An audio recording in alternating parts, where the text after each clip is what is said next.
Alright everybody, welcome to my workshop. My name is Kat Tamburello and we are going to be going over leveraging Substance Designer in order to create multiple material variations. Just a little bit about me. I am a Gnomon graduate.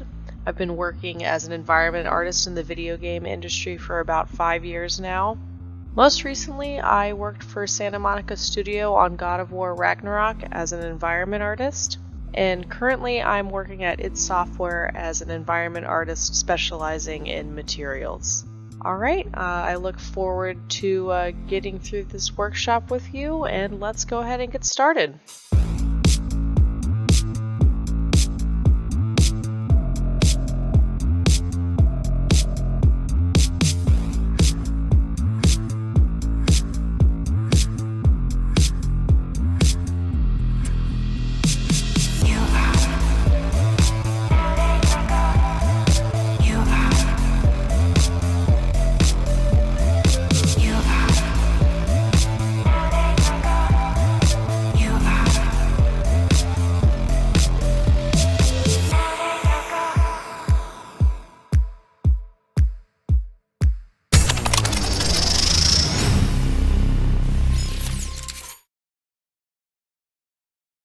Alright everybody, welcome to my workshop. My name is Kat Tamburello and we are going to be going over leveraging Substance Designer in order to create multiple material variations.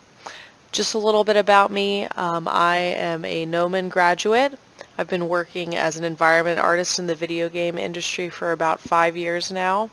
Most recently, I worked for Santa Monica Studio on God of War Ragnarok as an environment artist. And currently, I'm working at id Software as an environment artist specializing in materials. Alright, I look forward to getting through this workshop with you, and let's go ahead and get started. Alright, welcome to Chapter 2. We're going to be going over gathering reference for our materials here. So let's go ahead and get started. First of all, just really quick, what we're going to be making, we're going to be doing a fantasy forest materials in a sort of stylized realism. I'm going to do one trail pathway sort of material, maybe with a little bit of rough cobblestones and some gravel in there. And then we are also going to go over making a forest undergrowth that would be, blended into our trail material. So let's go ahead and get started with what kind of reference we're going to be looking for.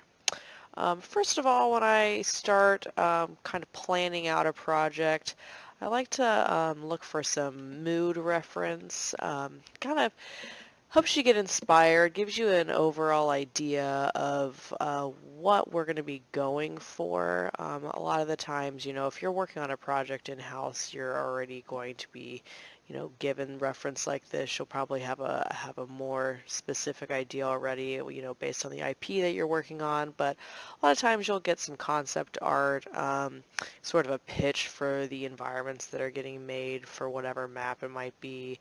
And so this is the sort of reference you're going to get here. I kind of picked these sort of, druidic kind of shrine things with some cool rocks here, some sort of moody pathways with a bunch of moss and overgrowth, and then some trails.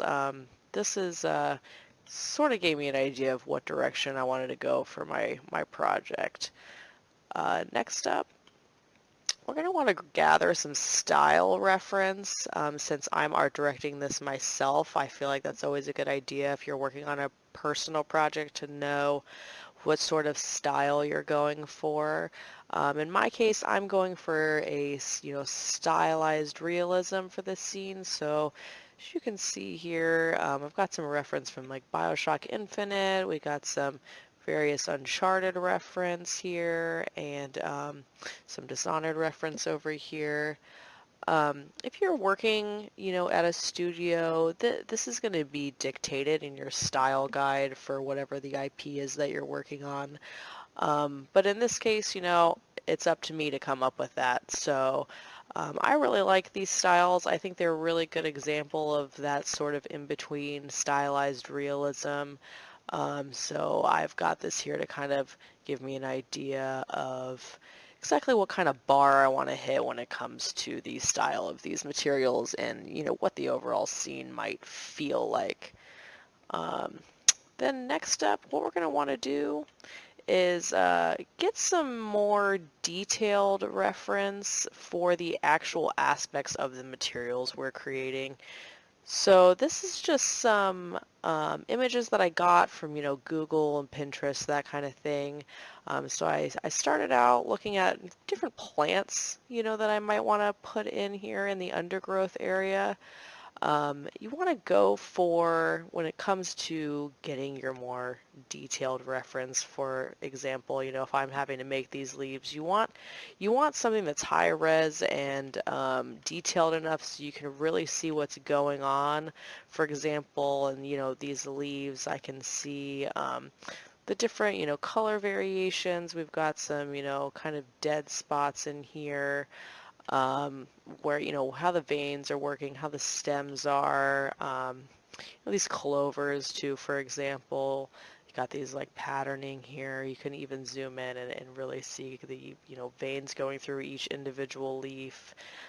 So this is the kind of reference you're going to want to go for when you're looking for detail. It needs to be high res enough that you can really, dig into it when it comes to getting to that, polish phase of your material.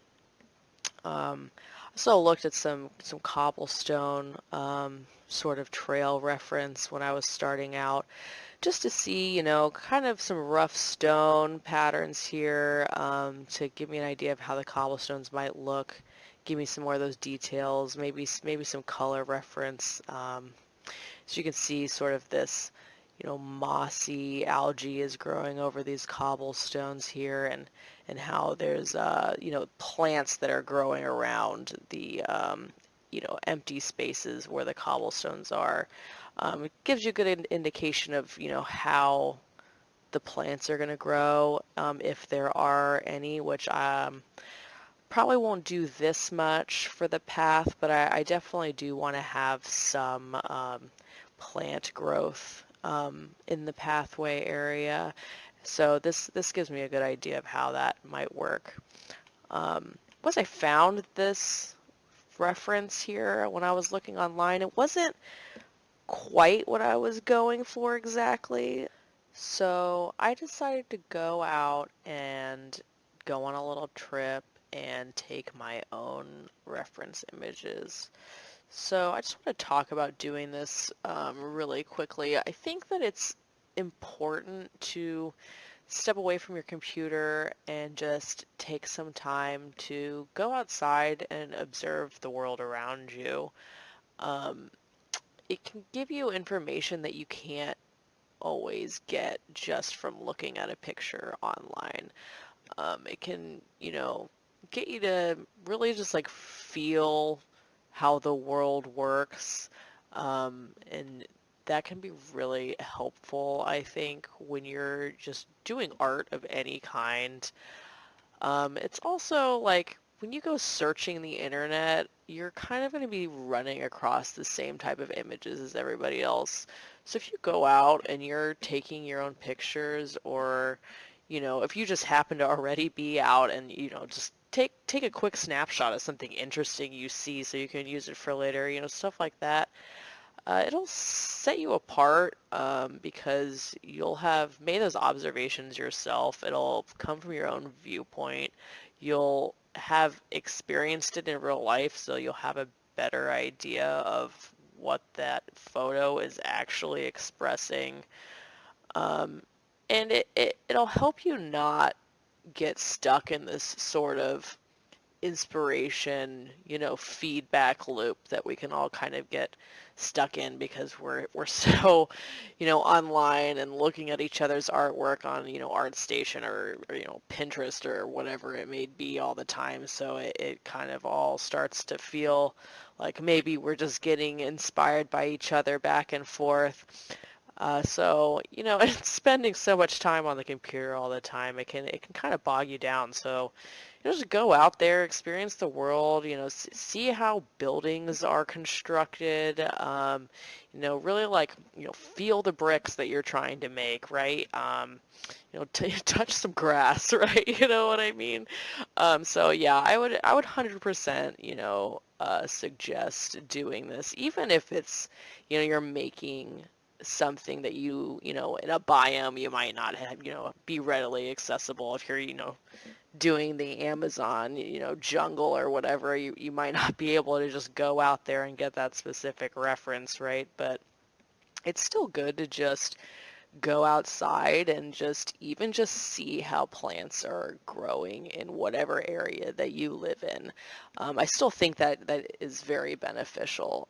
So when I went out on this little trail here, I was taking, photos of the ground, of the, type of material I was going to make, and again, like this isn't stuff you might be able to find. Like photographers aren't necessarily posting this all over the internet, and I got to be very specific about the things that I was interested in capturing. So, I really zoomed in here and got some super detailed reference of this gravel and these these plants and how these tiny little weeds are growing in between the gravel and stuff like that. I mean, it helped me understand exactly what I would be making when it came to these two materials. And then, when I was out hiking, like I just stumbled upon these cool like red plants. Kind of looks like maybe this like green plant as it ages, it maybe starts to turn red, or it has something to do with like its proximity to the ground, or maybe there's something in the soil. I have absolutely no idea.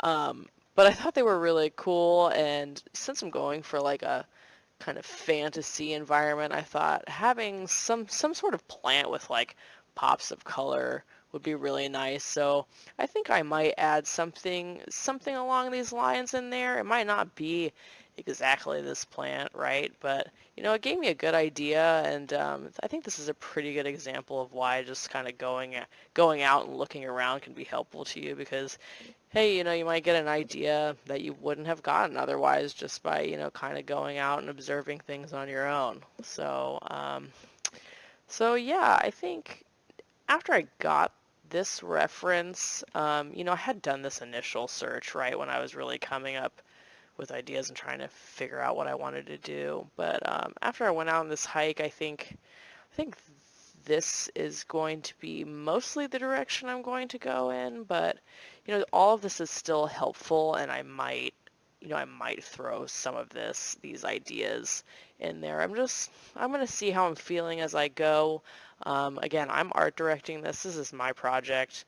I get to make all the decisions here, right? Which, I suggest you do it too. It'll keep you going, keep you motivated, and just have fun with it as you're going through, because that's honestly the best way to not get burnt out on your project and actually complete it, is if you're excited and having a good time, and don't get bogged down in the details of this big overwhelming thing that you're trying to do. So yeah, that is it here for our reference gathering, and we'll go ahead and move on to chapter 3. All right, everybody, welcome back. In this lesson, we're going to be going over breaking down complex materials. In this case, we're making the cobblestone path and the foliage undergrowth materials. So we're going to go over just breaking those down into much simpler layers so that we know what order we're making everything in, and exactly what we are trying to accomplish with each step, just to make this a little bit more approachable. So first off, the base of both of our materials, both the undergrowth and the cobblestone material, the path material, is going to be this just simple dirt material here. So looking at the reference, I mean, we really want to keep this layer pretty simple. maybe just a little bit of gravel here and there, a little bit of color breakup. But for the most part, this is going to be very flat, not super complex, not a lot of visual noise, because this is what's going to be underneath all of these other components, and both of these materials we're making have a lot more going on top of them. So we want to make sure that the bottom base layer just gives us a little bit of space for our eye to rest. So after we tackle the base dirt layer, I'm going to move on to the cobblestone path material. And the next component I'm going to finish is the cobblestones that are going to go on the path. Those are the next largest components of this material, so I kind of want to get the bigger stuff in first before I start thinking about the smaller things, which is why I'm going to get those shapes done next, because they are a huge component of that material. After that, we're going to move on to making our different plants that are going to make up both the cobblestone path material and the undergrowth material. All of those plants, I'm going to make the individual shapes in their own subgraphs in Substance Designer.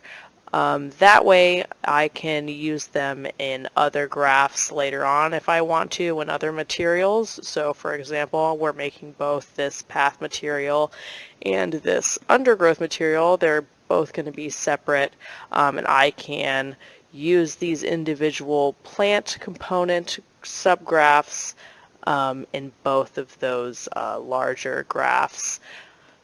So we will go through making those plants after we tackle the cobblestones, because those are our third largest, most prominent components of these materials.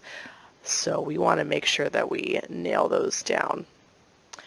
So another question we want to ask when we start making our materials is whether we're going to want to make any other material variations based off of these graphs that we're making.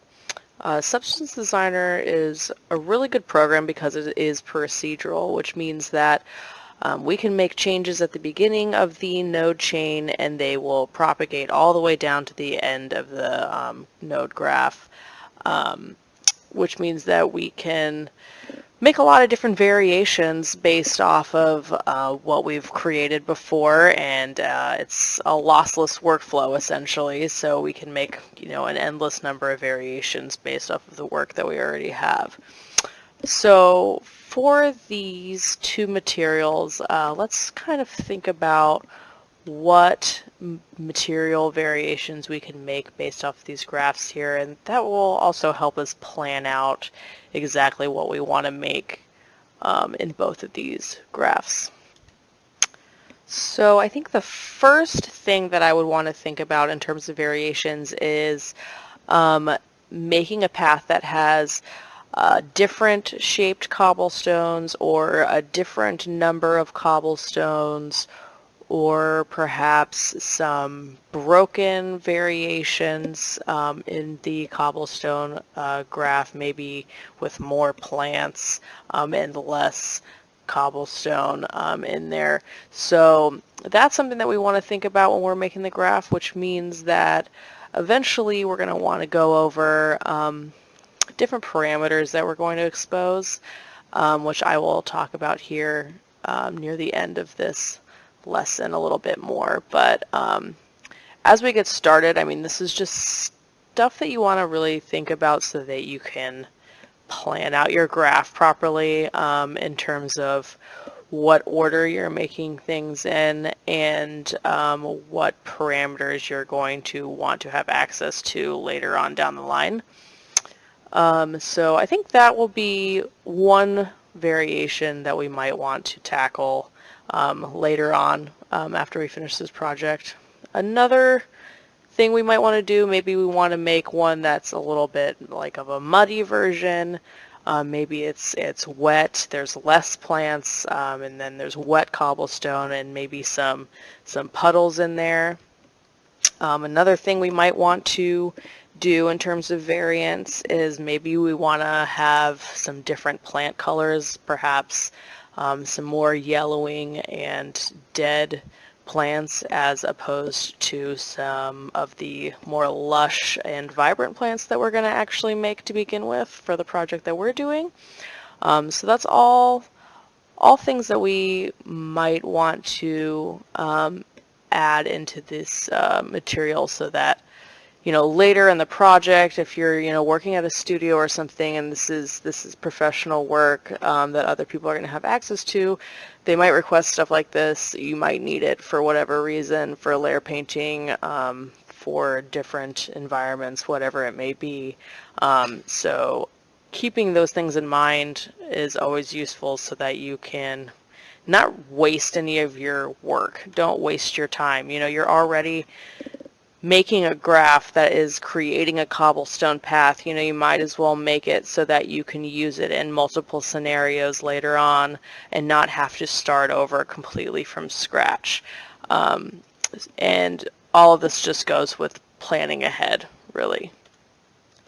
So when thinking about making material graphs that have the ability to create a lot of different variations, I mentioned earlier we would want to think about some of the parameters we might want to have in our material graph in order to achieve these variations later down the line, especially if, again, if you're working on a larger project, you might not open this graph again for several months and kind of forget what's going on. So it's useful to have these parameters exposed so that you or other people who maybe didn't make this graph or has never seen this graph before can use what you made to create different textures that can be used in multiple environments. So we talked about maybe having for the path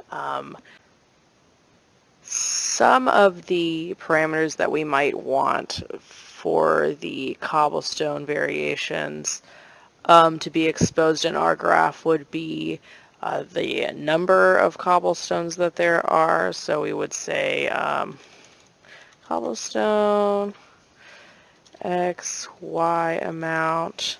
That might be something we want.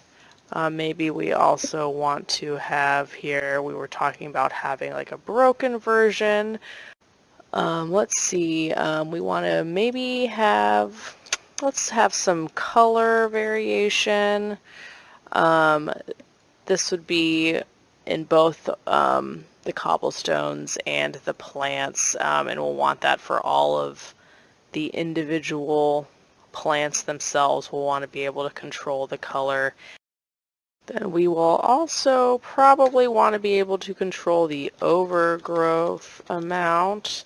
This would be specifically in the path material. I think would be a little bit more relevant because the second material that we're making is going to be overgrown already. It's generally just going to be plants. But if we make a muddy version, we might want to pull back on some of the undergrowth in that material at some later date. Who knows? Might as well have it for both. So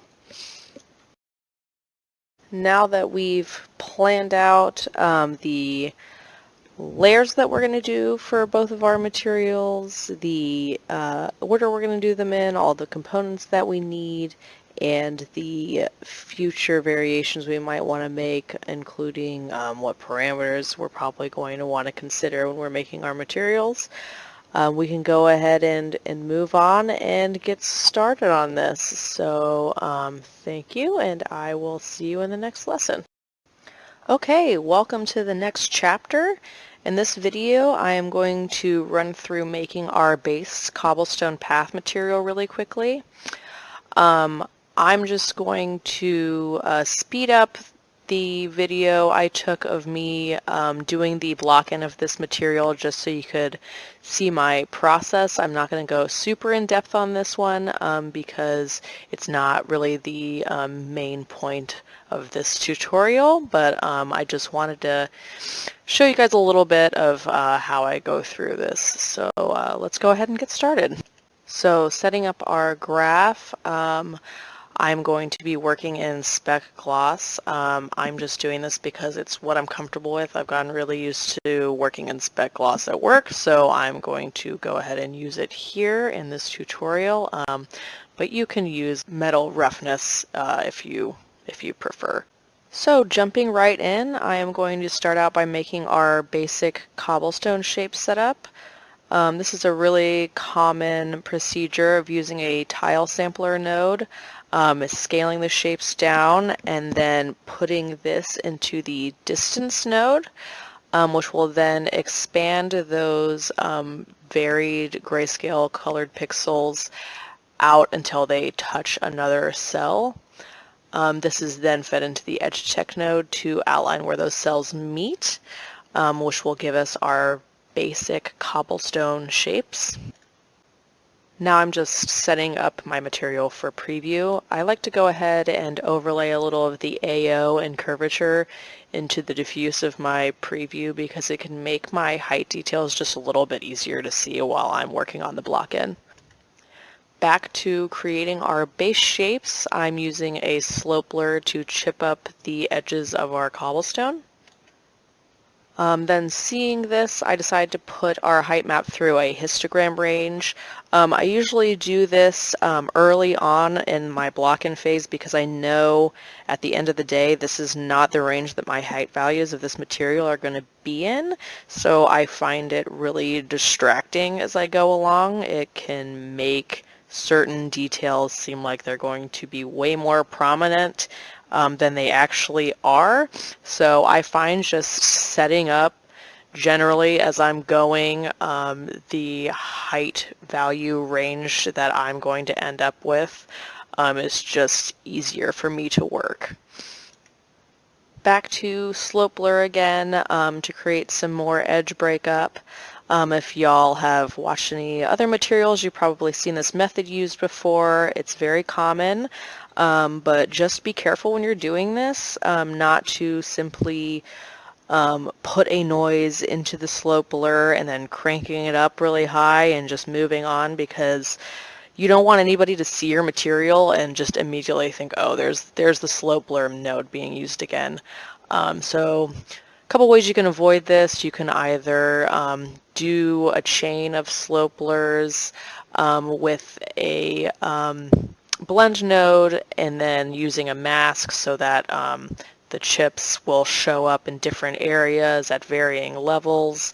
And then you can also mix some different noises together and then feed those into your slope blur node just to get a little bit of a different effect than you might commonly see. I usually think that some sort of combination of these two is the best way to go. Now I'm going to take our edge detect and feed it into the flood fill node. For those of you who don't know what the flood fill node is, it is used in conjunction with the other flood fill effect nodes. In this case, I'm going to use it to plug into flood fill gradient and flood fill random grayscale to multiply over the basic shapes we have so far. This will simply add some random angles to each cobblestone and then a random height variation to each stone so that they aren't all completely flat and at the same exact level with one another. Now that we have the basic shapes, the outlines of the cobblestones blocked in, the next step that I'm going to go to is I'm going to just take some chunks out of the surface of the rocks. So what I'm going to do is I'm going to take a tile sampler node with some pyramid shapes, scatter those, and then use some non-uniform directional warps and some other warps and blurs to break those shapes up. This is a technique you might have seen around in some other tutorials. I'm pretty sure that's where I learned it originally. It's a good way to get some jagged rock shapes and makes things like, you know, cliffs and stuff like that. I'm not using it to make cliffs, obviously, but what I want to do is think about this kind of like if you were in ZBrush and you're going to do a Boolean operation. So I'm going to take these kind of jagged cliff rock shapes and use those to take out my chunks, and it'll make the chunks look more like rocky chips. So while I'm working on this and kind of getting it how I want it just really quickly, I'm going to go ahead and plug it into my 3D preview so that I can see what it's looking like, because like I said, this is going to be used as kind of like a Boolean operation. Not exactly like that, but it's an easy way to kind of think about it while you're getting your shapes blocked in. So once I get a pretty good start, I go ahead and blend that over my cobblestone height map. I used here, I believe I used a min darken to take the chunks out. That's usually what you use when you're trying to remove chunks. You could hypothetically use subtract or multiply. Those are going to give you very different results. So sometimes I just kind of cycle through them to see if I get any happy accidents, but generally you're going to be using min darken to take chunks out. So I try to mess around with this early on by plugging it into the blend nodes for my original cobblestone height map, because I can see pretty quickly here that what I have isn't doing what I want. I want a lot more breakup than I'm getting, so that means that I need to go back and make some more adjustments to my Boolean shapes. So to do that, I end up going back and refining it by using some different non-uniform directional warps, another tile sampler node, some different shadow nodes, blending them in different directions, and blending all of those over top of each other to get some different results. This process is iterative. You're not going to get exactly what you want all the time the first time you do it. Sometimes you got to fiddle around and see what you can come up with. But I just want to get like as close as I can as quickly as possible here, because I can refine all of this in my second pass. Right now I'm really just trying to get each step blocked in, each layer of detail that I want in this material blocked in, so that I can go back and then one step at a time refine it one more time. You want to do this because there could be circumstances where your art director or your environment lead or your material lead or whoever it might be could come back and want changes on your material. And if you've spent 2 days polishing it, designer is procedural, so that definitely helps making those types of adjustments. But learning early on that there's a direction change before you start really digging your heels into something can be very helpful. Just giving people a visual of what direction you're going and whether it's going to work. So I continue on and add a little bit more edge chipping, and then I go back to my flood fills and add a distant node to those. I try to make a habit of doing that because once you get to a point where you've really made a lot of adjustments and added a lot of variation to your base shapes, those flood fill nodes kind of become unusable. Not all the time, but sometimes they can, because the original flood fill node will retain that like pristine black outline that you got from your edge detect node, which no longer follows the actual outline of your shapes. So if for whatever reason you need to use those for masks later on, which very often I do, it's helpful to not have those outlines there anymore. I also notice that my rock edges are really sharp, so I go back and add a little bit of beveling over the edges to smooth them out a little bit. I don't know exactly how rounded I want these cobblestones to be yet. So this is something that I'm going to end up tweaking a lot later on, and I will probably end up parameterizing some aspect of this so that I can make some different variations. Now we have the basic cobblestone shapes. I'm going to just do a quick height blend with my clouds noise just to see how it's looking all together so far and how it might look when I start blending my dirt layer in. Now that everything is blocked in, I just went back and organized my graph before I started adding in the surface details. As I'm doing iterations, I tend to be really messy because I'm treating this like I'm sketching. I don't want to worry so much about organizing all of my nodes as I go because that's just going to slow my brain down. But having an organized graph is really important. At some point, your graph might be used by other people later on, and they are going to need to be able to navigate it. You also might not touch this graph again for a few months and then have to go back and make some sort of changes or use it to make some other type of material. And at that point, you could have worked on dozens of other things, and you're not necessarily going to know what all your nodes are doing anymore.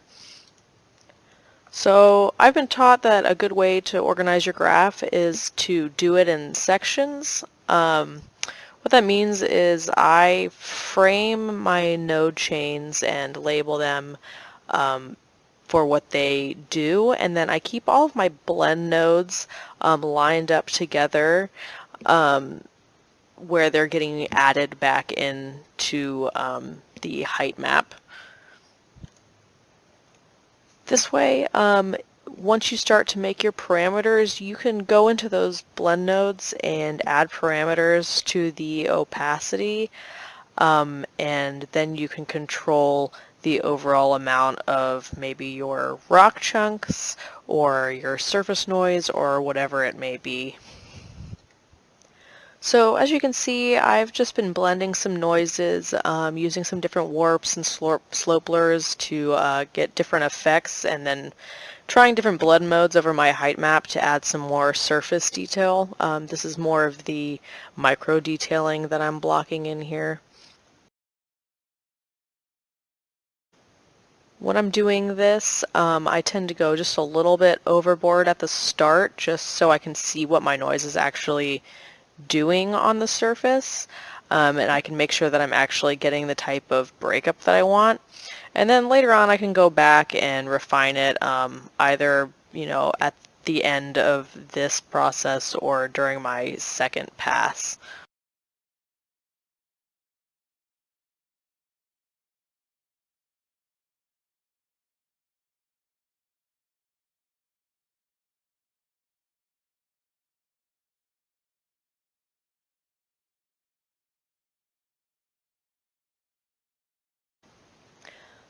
So now that I've kind of blocked in all of my shapes and details, I'm going to zoom out a little bit, you know, rotate the light around, look at what I've got going so far, and then I'm just going to pause this video and take some time to tweak these values a little bit and get exactly what I want going.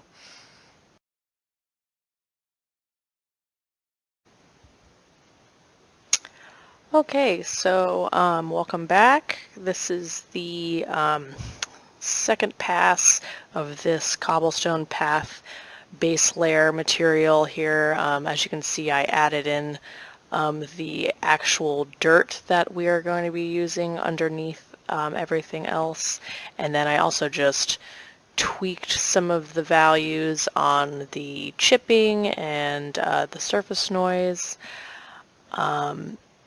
just to get it more in line with the direction I think we're going to go. As you can see, there's those rounded edges like I mentioned. I'm probably going to add those into a parameter later down the line so that I can adjust that on the fly and maybe make some different variations. adjusted a lot of the edge chipping that was a little too intense, added some masks and those noises so they weren't looking too much like just a slope blur node over top. And then let's go in here and look at the dirt setup. As you can see, I'm just using a clouds and a black and white spots blended together. I just did a warp on the clouds over itself to kind of inflate it a little bit, to give it a little bit of a different shape. Then I went in and did some non-uniform blurs with some different masking inputs, as well as a non-uniform directional warp to give it kind of like a little bit of directional erosion. And then I used another non-uniform directional warp with the cobblestone shapes as the input so that I could get this nice lipping around where the cobblestone is meeting the dirt. I thought it would be kind of cool. It sort of simulates like if it was raining and there was some erosion and, you know, water's going in between those cracks and pushing the mud up over the lip. Just adds a nice extra little detail. And then if we make a mud version, this will be a nice thing to put into a parameter and sort of adjust to make it look more realistic. And then all I did was add a little bit of dirt noise over top just to give it a little bit more micro detail. And that's about it. I just wanted to keep that dirt layer very simple because I don't want it to take away from the rest of what's happening in this material. There's going to be the plants that are blended over top, as well as maybe some, you know, pebbles and whatnot. And the dirt is really not the most important aspect, so I tried to keep that simple, little bit more eye rest there. So yeah, that's it for this chapter. Hope you all learned something here, and we will move on to the next steps. All right, see you next time. Okay, welcome back everybody. In this chapter we're just going to talk a little bit about metrics. So metrics should be determined for every project just to maintain consistency across all of our materials, textures, assets, everything like that. This will ensure that all of our tiling materials will work properly together. In our project, we are going to be making a 2048 by 2048 material at 4 meters, and we are going to have a target depth of about 16 centimeters in our height map. This means that using our 0 to 255 values in the height map, the entire range will span 16 centimeters. So in order to set up our 3D material preview window properly in Substance Designer, we need to calculate what our height scale is going to be. So because we're going for a target depth of 16 centimeters and a surface size of 4 meters, in order to calculate our height scale, we simply take 16 and divide it by 4, and that gives us the height scale of 4. So coming over here in our material editor, we'll just go over here and click this again so you can see where that's at. We'll scroll down here to the scale and we'll set this to 4. And I'm going to go ahead and just turn up the tessellation factor here just to make it smoother. So as you can see now, this is giving us the proper height that we've determined in the preview window for our values in our height map. You can see if I change this, how this adjusts. You know, if I turn this all the way up to 10, which is way larger than we're using, you can see that it drastically changes what our height map looks like in our material preview. So let me go ahead and set this back to 4. We don't want to do that. You don't want to just crank the scale up to max every time you're working, because it's not going to give you a realistic depiction of what your height map is actually doing. So we have the height scale set here, and let's just talk a little bit about what that means when looking at our height map. So essentially that means that at approximately 128 here on the histogram, you can see, we can kind of get here in the middle. This is the selected range. It's just from me click and dragging, and you can see these are the values in our height map that are above 128, and these are the ones that are below 128. 128 is simply what your base height is going to be. If this was a completely flat surface with nothing above and nothing below, this is where you're going to see those values. So that means that if you come up here all the way to 255, that would be anything rising 8 centimeters above the flat baseline surface, and 0 would be 8 centimeters below your baseline at 128. So it's important to make sure that you have your histogram open when you're working here. You can come up here in this 2D view and turn those on, because this will kind of show you a representation of what is happening in your height map in terms of where most of your detail is falling. If you know you're making, for example, like a concrete wall that has a ton of damage in it, the assumption would be that your base value for the concrete, if it was totally pristine, would be around 128, maybe a little above, a little below, you know, adding a little bit more detail in your height map. But those deep divots that you would be working on in this concrete would be mostly seen in this range because you're digging into the surface. So yeah, this is a really good way for you to make sure that you're setting up your height map in a realistic way.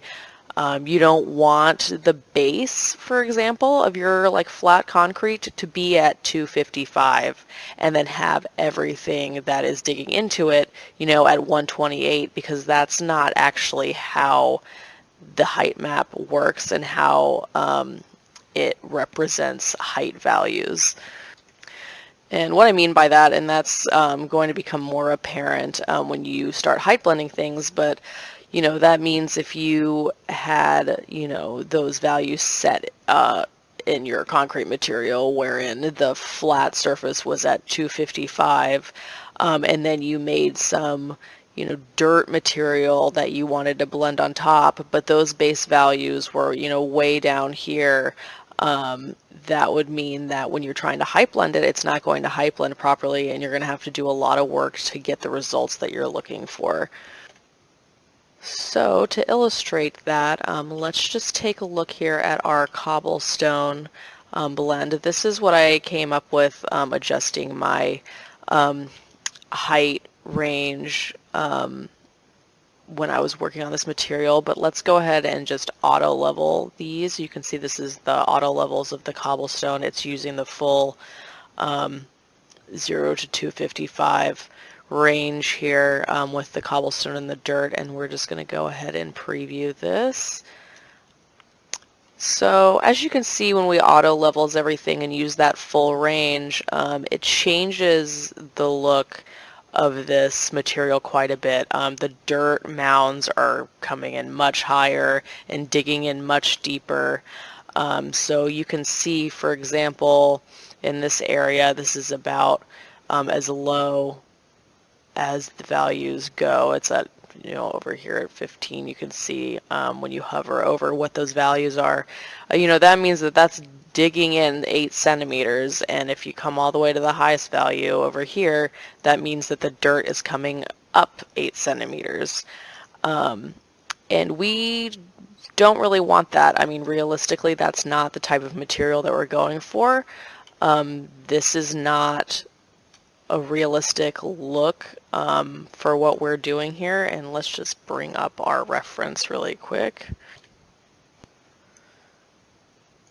So as you can see, looking at our reference, that is not really happening in this reference. The dirt is fairly flat.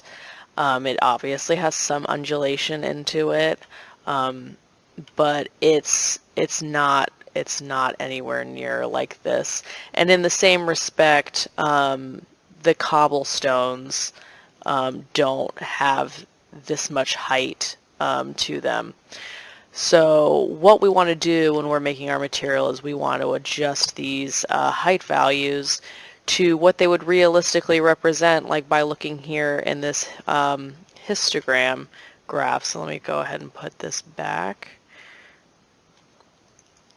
So looking at the dirt map here, now you can see, okay, here is our 128 value up here. So this is flat, and most of my values are digging in to the ground with just a little bit coming above. So what I'm doing here with that is, you know, these high areas are probably the only spots that are coming up, and then everywhere else I'm just kind of digging into the surface before I blend the cobblestones on here, which, as you can see, the cobblestones have this completely black area before, and then I did my histogram range, and this has brought the values closer together. You can see it's not using the full range of values anymore, and this just brings it more in line with what I think would be a realistic height range for this these cobblestones here. Obviously you can't look at this. This is going to be blended in with the dirt completely, so none of that's going to show through, but it's more about what is happening with these surface rocks. And you can see here the blended material is using this range here. Let's get our 128 around here. This is about the base surface, like I was saying before, and as you can see, the cobblestones are jutting up above our base. This many values here up to around 204, and then they're in the dirt is digging down down to 68. This is the used range of our total height map here.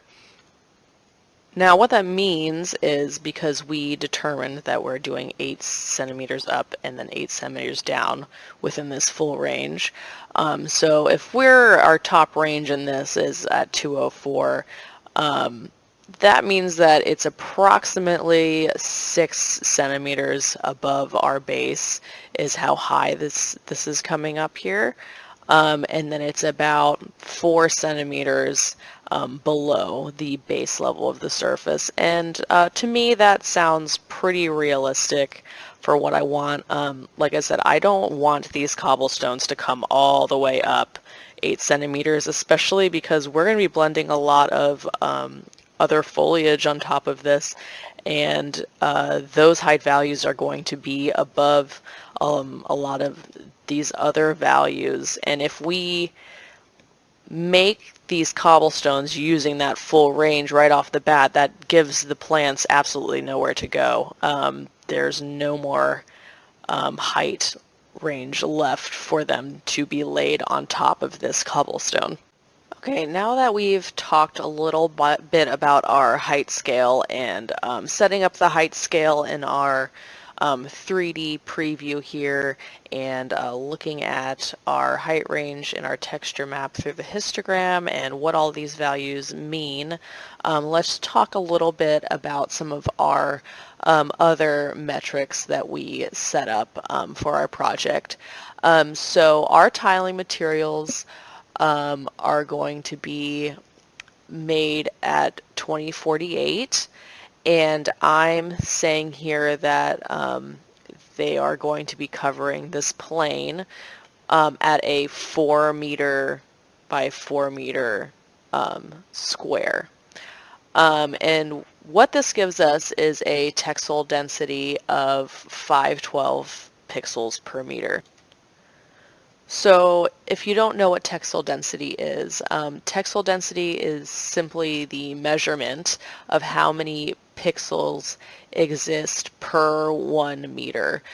So what we do is we take our 2048 texture value and divide it by 4 meters, and that gives us 512 pixels per meter.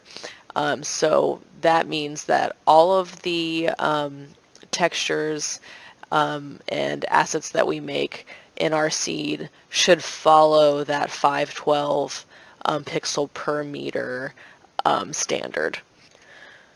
So texel density is really important because it will keep all of our texture resolution cohesive throughout our entire project.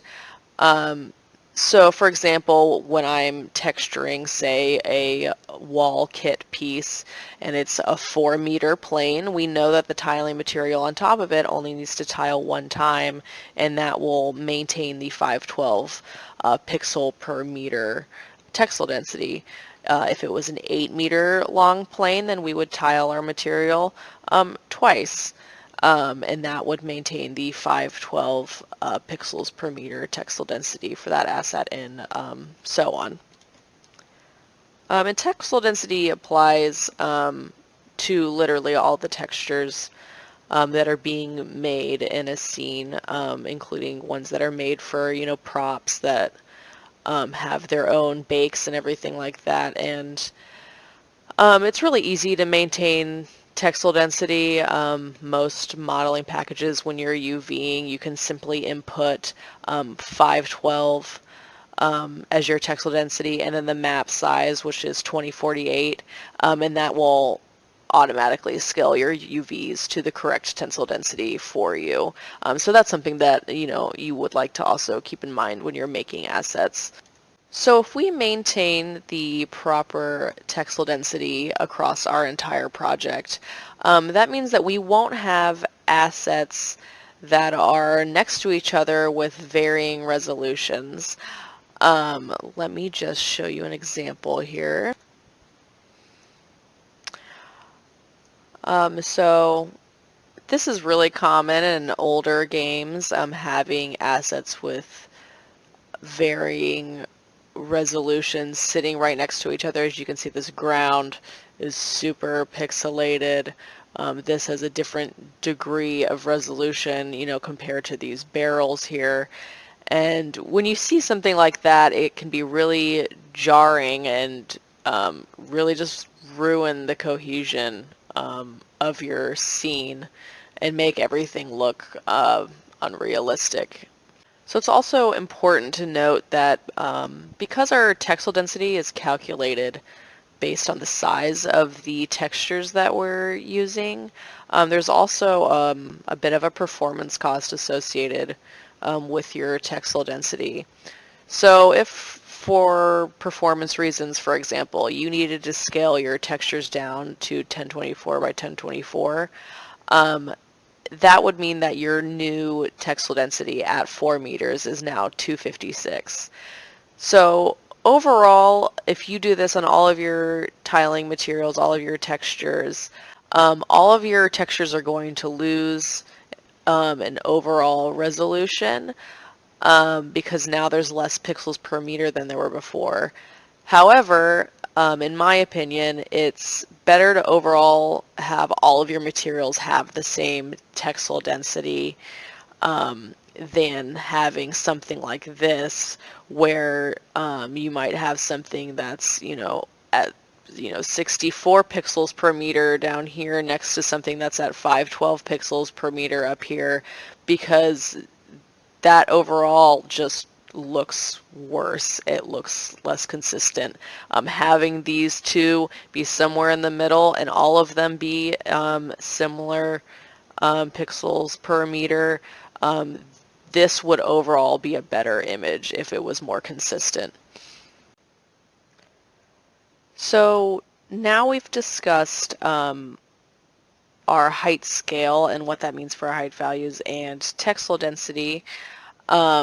Let's talk a little bit about what our metrics mean for the actual scale of objects in our material and how that will relate to the rest of our project.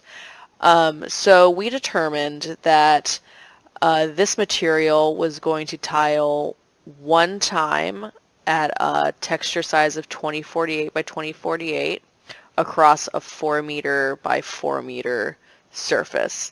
So that means that our preview plane here in Substance Designer represents 4 meters by 4 meters. So because we know this, we can realistically determine the scale of the objects in our materials so that they will be consistent across all of the materials in our project.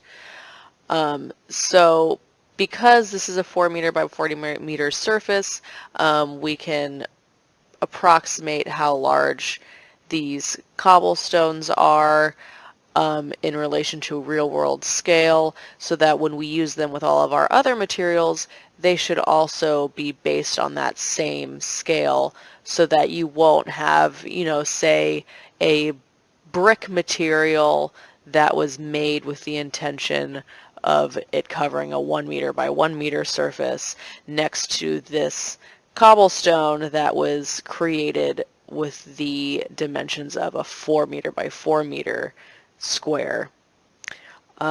What that would do is it would mean that the scale of the cobblestones and the scale of the bricks would no longer be consistent with one another.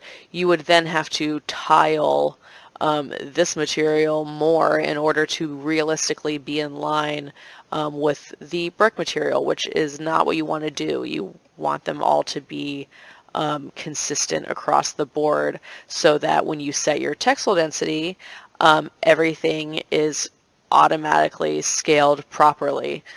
So for example, like I said, if I, for some reason was saying this is a 1 meter square now, I mean, that is going to drastically change the size of our cobblestones, as you can see here, by just adjusting the tiling.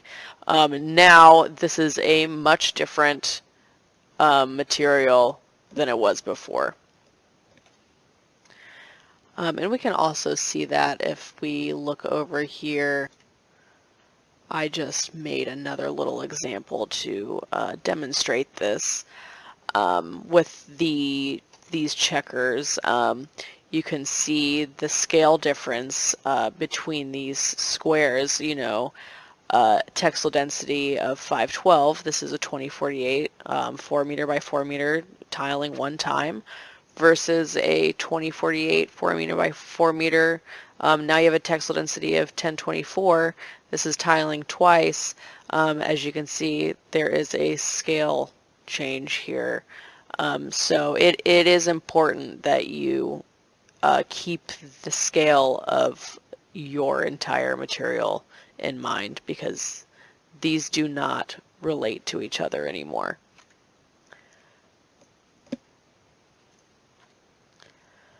So, in the context of our material here, when I was trying to determine the size my cobblestones would be, I know that this is 4 meters by 4 meters, and a 6-foot person is approximately 1.8 meters, so I kind of guesstimate and say they would take up maybe half of this plane here when I'm trying to imagine what this would look like in the real world. A 6-foot tall person would come up to around this area. And as you can see here, when I'm looking at this, I would guesstimate that there's approximately 4 cobblestones within that 2-meter distance here on our texture. So what that means is if there's 4 stones in a 2-meter distance, that means that each one of our stones is about a half a meter in size, or roughly 1.5 feet-ish. And if we come over here and look again at the reference that we had gathered earlier, I would say that that is pretty close to what I would imagine the scale of these stones would be. So yeah, that's a pretty good way of determining the scale of different assets that you're going to have in your material. Because like I said again, we're going to be tiling a lot of foliage over top this as well. All of these different elements, I need to be keeping in mind what the scale of them are actually going to be in relation to everything else in the scene at 4 meters by 4 meters, so that every material, every texture works together across the board in the project. You don't have to go in and fiddle with anything. It should just be the correct scale because we stuck with our metrics. So I know metrics aren't the most exciting thing to go over, but I do think that they're very important to keep in mind, especially when you're working on a larger project with multiple artists that are making materials, because this is going to make it a lot more consistent across the board, and overall everything is going to look better together when it's used together. Everything, if you're keeping your height scale in mind, everything should height blend properly. If you're keeping your texel density in mind, all of your resolution between all of your assets is going to look nice. And if you're keeping your scale in mind, that means that all of the tiling materials that you make, they should work well together. You won't have ginormous bricks next to tiny cobblestones if that's not what they're supposed to be. You won't have a human being, you know, standing next to some crazy bricks that don't make realistic sense, but that's what the textile density determined the size was going to be at that tiling. Stuff like that. So yeah, that is it for this chapter. I hope you all learned something, and I will see you in the next one. Alright, welcome back to the next chapter. Today I'm just going to go over making the shapes for some of the assets that we're going to scatter around in our material here. As you can see, I've kind of finished my graph up for the most part already. You can see here the end result, and I've set up some parameters so that we can have our different variants. As you can see, I'll just go through a couple of them here really quick. And this will be our overgrowth to be blended into both of our path materials, and then I also added in here a wet version that I will want to blend in as well, just to get some puddles and stuff. So we'll have kind of a bare, more dirt path with less of these rough cobblestone rocks, the regular cobblestone, and then the overgrowth here at the end. So just to start out here, I think I will go over the pebbles that I made. And so as you can see here, our graph got pretty large. This is the cobblestone and dirt blend that I already went over that makes up the base. We've got a moss here. Here's the rocks we're going to look at here in a second. These same rock assets we're using for some smaller pebbles that you can see that are also scattered around here. I made some little red and green weed type of plants to put in, add a little bit more variation and color. We've got our sticks, as you can see, more of those here in this more bare version that are showing up without all the overgrowth. Little bit of grass for some extra greenery blended around. Then we've got our flowers. Wanted to add these flowers for some more pops of color, just a little bit of blue. I thought it would be kind of a cute little addition. Add a little bit more cuteness for our fantasy stylized kind of theme. These lily weeds, also made some of these. I don't know if that's what they're actually called in real life, but they're these little guys here. Let's see what else we got. These are our ferns. I don't have any of the ferns in the bare version. These are going to be some of the like larger plants that are going to be scattered around in the overgrowth. You can see I made two variants here with some parameters to scatter around in the material. And then I thought that I might use this same graph to maybe make some foliage meshes out of, you know, later on if I continue on with the scene. So that's a pretty good base for those. And as you can see, this is the finish blended material with everything combined here. Alright, so let's go ahead and hop into our rock graph. You can see I've got some versions as I was going through and iterating on this material, just in case, you know, I did something I didn't like. As you know, Designer is procedural, and sometimes when I'm working, you know, I might move some things around and it won't be as good as what I had before, and it's kind of hard to get back to that place again if you don't have these versions. So I versioned this out as I go along. And then these here, some additional subgraphs. Those are the graphs that are getting fed into our main graph that has all of our different shapes splattered into it.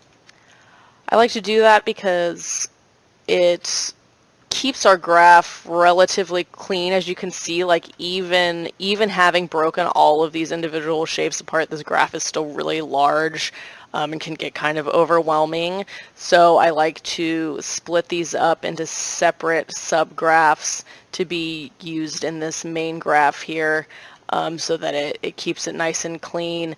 And then, you know, if I ever want to change something in one of them, I can just go back to this other graph, make adjustments, and it won't mess with our main material graph that we've got going. Okay, so anyway, let's go ahead and hop in here and see what we've got going on. Okay, so as you can see here, I've kind of made an atlas of all of our different rocks that we could use. This is a bit overkill for the graph that I ended up making, but it was really easy to make this many, and I can always use this in some other project if I want to. So yeah, let's go ahead and hop in and see what we got going on. I know it's kind of hard to see because there's so much going on, but I'll just start here at the beginning. So to start out, I just did a tile sampler node, and let me just get a material preview plugged in so you can see each step of the way in 3D view what we have going on. Give me just 1 second here.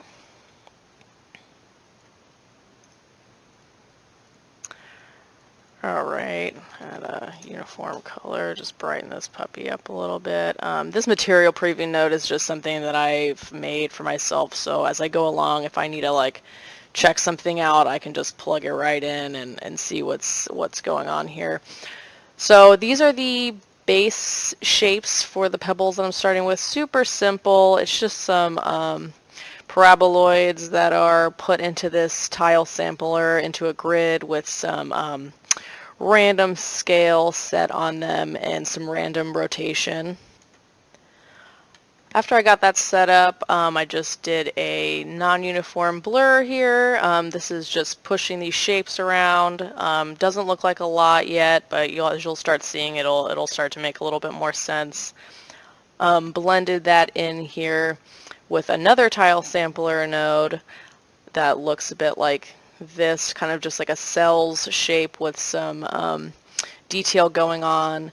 Did a quick levels adjust just to get some of these darker values popped up, and then blended this with a subtract, and that's kind of giving us this carved looking shape over all of these pebbles here that we did the non-uniform blur on.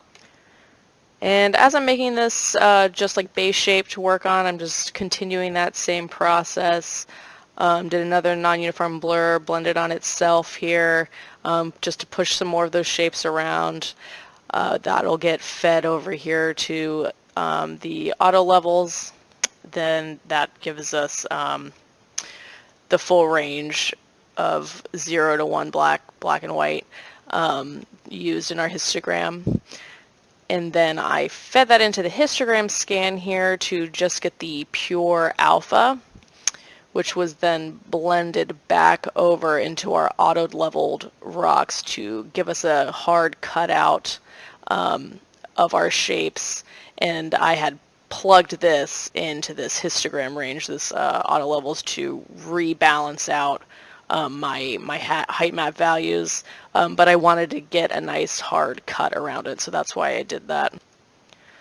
So follow that similar process again here. Did a slope blur to get some nice cutting in around the edges of the rocks here, and then again blended that back into our blend height map so that they're not just like perfectly round anymore. Okay, so we have that base here, and then once I had that, kind of just really simple block out of the general shapes of what these were. These are the large details. I start kind of moving into some of the more medium details here. So we'll go ahead and plug in the first iteration of that. So what I'm doing is I took this alpha shape that I got from this histogram scan and plugged it into the flood fill node to get some angled gradients with the flood fill to gradient node. And so I did several of these with different angle variation on them so that I could do a min darken at different values here in the chain to sort of like slice off edges of these rocks here. As you can see, they're doing different things on each one because the angle variation is different for each pebble here. And there you go. This is sort of the final slicing blend. And I like I said, I did them at different opacities each time so that they would have different influence on each one depending on the angle, but they won't all be the same because the angle variation is randomized for each one. Okay, so now that we've got that going in here, let's just keep moving down the line. So next up, I added some cracks into each of these. And let's just look at what's happening in there really quick. And I'll just do this in the 2D view so you can see kind of what's going on. Started with cells, edge detect, did a bevel on that to get some angular values. Did a curves, really soften out the gradient here to make it so that it's not so extreme. Get some warping so that the cracks aren't perfectly straight. Little bit of slope blur, kind of how we do on the cobblestone, same thing. Just kind of carving into those edges a little bit, adding some more detail, and then just keep going with that, adding more and more detail as we go. As you can see, this more detailed, smaller, detailed slope blur I fed into a blend, so with a mask, so that it wasn't everywhere. It's kind of just in different spots so that there's just not all of those little details all over. Same thing done over here, as you can see. Add another levels to really like crank up these darker values and crush down some of these lighter ones. So this is getting flattened out, and this is getting much darker along the edges here. Then just continuing on, more slope blurs for some more detail. Then feeding this into a non-uniform blur with the, non-uniform directional warp with our pebble height map set into both of these inputs here, so that the cracks will kind of flow over the shape of the rocks a little bit. They won't just be straight projected down on top when I go to blend it in. Crunch the levels again to get these harsher, outlines, because then after this I am putting it through a flood fill node, kind of a similar thing I did above to get those cuts and angles into the pebbles. So did a flood fill gradient with a high angle variation. As you can see here, it's turned all the way up. And then also a random grayscale so that I could add different height values per cell when I was blending it back in. Then just throw these into distance nodes so that I can get rid of those border lines, because I don't want those to influence the pebbles when I put them back in. Like if I put both of these without the distance node, it's going to get this harsh line blended in each time I do it. I want to be able to control that. If I want to blend those cracks in, I want to be able to do it, maybe with this or with this instead, and really like be able to blend the opacity of that. And if you don't do the distance node, you're going to get that influence when you go to blend these. So another little slope blur in here just to add a little bit more variation into the edges. And then another non-uniform directional warp so that this will blend kind of over the pebble shapes again. Really, like, it might seem like I'm just doing the same thing over and over again, and that's true, I am, but the reason for that is that you're going to get much subtler details, much more realistic looking details, and yes, I know we're going for a stylized look, but if you do this with less nodes and kind of try to like crank everything up all at once, it's not going to look as good, because you'll have tried to accomplish this effect with just one node, and it's not really possible to do that. You need to kind of take baby steps on your way, subtly build things up, because you're going to get a lot more variation by doing it, with more steps. Okay, so went through that whole chain here, and then, like I said, I went and blended this into our pebble height that we had before, and I used a min darken. That's, again, taking some more angled slices, but it's doing it with these cracks, not just, as you can see in this one. The original slices that I did previously, were taking these larger chunks out, and this one is, really cutting into it like this here, as you can see. And if I zoom in the 3D view, I think that becomes more apparent as well. You can see these kind of harder edges that are coming in.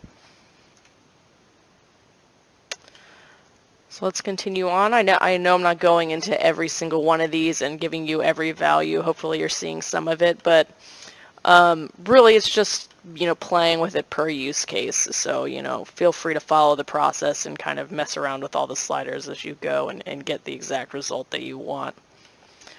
All right, so next steps here. I did another little softening here. So I did another non-uniform directional warp. I did that on itself. Blurred it a little and then blended it back in with a min darken. So what that's really going to do is going to take these darker edges that are black here and blend it around this shape and kind of just soften those edges that we had on our rocks a little bit. Then I just wanted to get a little bit more variation where I added in those cracks, kind of push and pull a little bit more. So I took that random grayscale and blended it in, slight blur, so it wasn't such a like a 1 pixel line in between. There's a little bit of a softer blend in here. And then just brought back in auto levels to get all of our values back to work with. Okay, so that's going to be about it for the medium details now that I have the cracks. If I was going for like a photoreal look, I would do a lot more here, a lot more polish.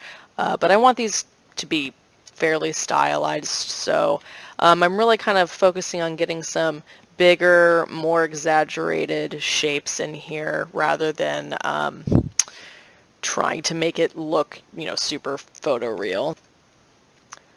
So now that those are in, I wanted to add just some little like erosion type holes in our pebbles. That was pretty easy to do. Just started with a dirt, did a slope blur on it with min so that I kind of removed some of those. Another histogram scan, removed even more of them, added a little blur so they weren't so sharp and pixelated. As you can see, it's getting kind of pixelated here, so I'm just kind of blurring those values out a little bit. And then threw it into a quantize, which, might seem kind of contradictory since I said, oh, I did a histogram scan and it's pixelated, and then I blurred it, and then I did a quantize, but I like that because it kind of gives you some stepping in there, and since I'm going for kind of stylized, I thought it would be kind of cool to do that. So then, yeah, just blended that in here with a subtract at a super low value because I didn't want them to be super prominent. So just a little bit more detailing that I'm going to add some surface noise to this. Here's our end result. Super subtle. So what I did is just took this clouds, put it into a blur so that I could feed itself into the slow blur here to kind of get these inflated shapes and then kind of pull out some of these cracks in here. And then I threw it into a high pass grayscale node, which is sort of like a cheap curvature map. It's not based on a normal, it's just based on black and white values. But I did that because, like I said before, I'm going for a bit of a stylized look, so I kind of wanted to crunch some of these details down a little bit like that to put over these pebble shapes.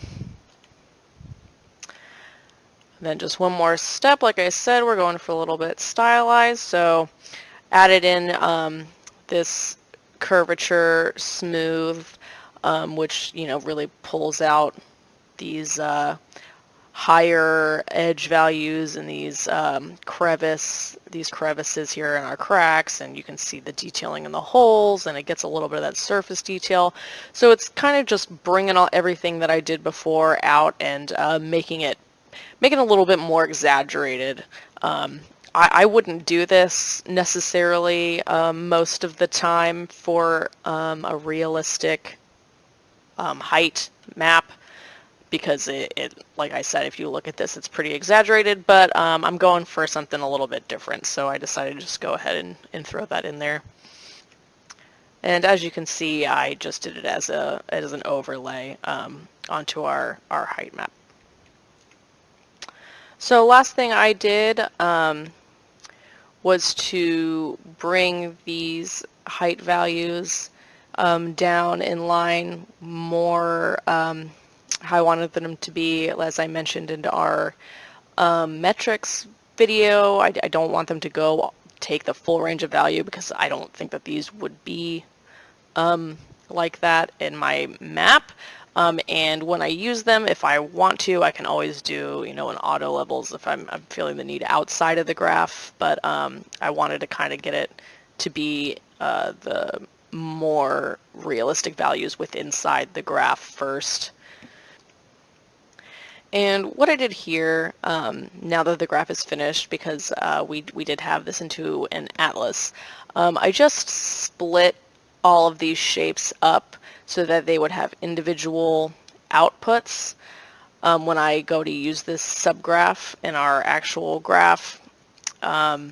So there's just one singular rock per output because I wanted to be able to choose which one I wanted to use. And you could do this, like I could have kept it hypothetically in the atlas and then in my main map, done an atlas splitter and split these out individually later, but I thought it would just be easier to have it this way, just easier to use for in the future, because then I have all, the atlas splitter node kind of clogging up our main graph, and I wanted to just be able to do it this way.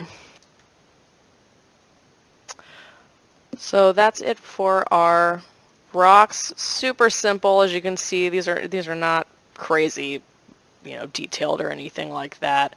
Just some different shapes that can be used around with some, different details, and yeah, just splattered around in our main graph. So I hope that this was helpful. I know I went through kind of quickly, but I just wanted to give you a quick idea of just doing something fairly simple that'll be used in the main graph. And again, because these are like splattered around in our main graph, they're also kind of small.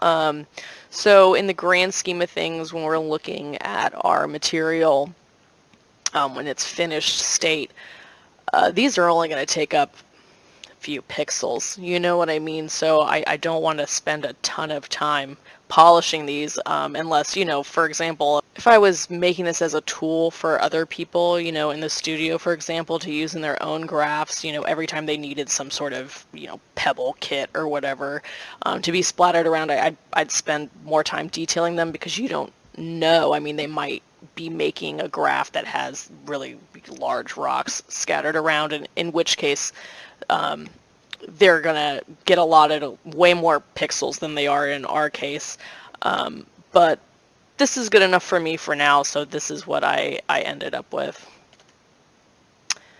Next asset I want to go over is just one of the foliage examples. So I'm going to look at these flowers because I spent a bit of time on detailing these, and I think they're really cute, and I think it'll be a pretty good example of some different techniques that you can use to make a lot of different types of foliage in your graphs.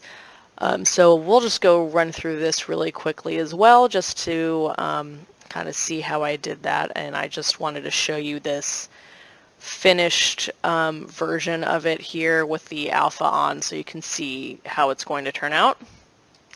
So let's go ahead and start at the beginning of this graph. This one's a bit bigger than our rocks, a little bit more detailed, so we'll just go through this step by step. I'm just going to grab this and move it over here. Okay, let's start with our base petal shape here. Nothing too crazy going on, just getting the base shape in here and pushing around some of these values to get this, kind of dimpled center that we're going to want in our petal, and then, putting this as a multiply over top to get that shape cut out, and then just threw it into a directional warp with this shape to kind of squash it down a little bit.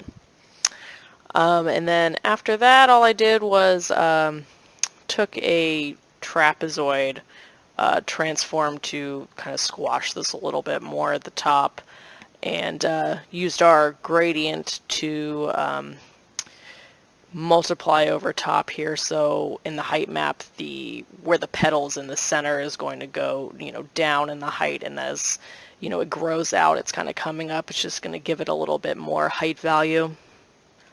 And it'll also, help with the blending of all of our flower shapes later on, because we're going to have some other things that are splattered around in here. Alright, just continuing on down the line here. I'm rotating our petal shape because that's how it's going to work in the splatter circular node, as you can see down here. And then I just blended in this little line to give this a little dimple in the center of the flower petal.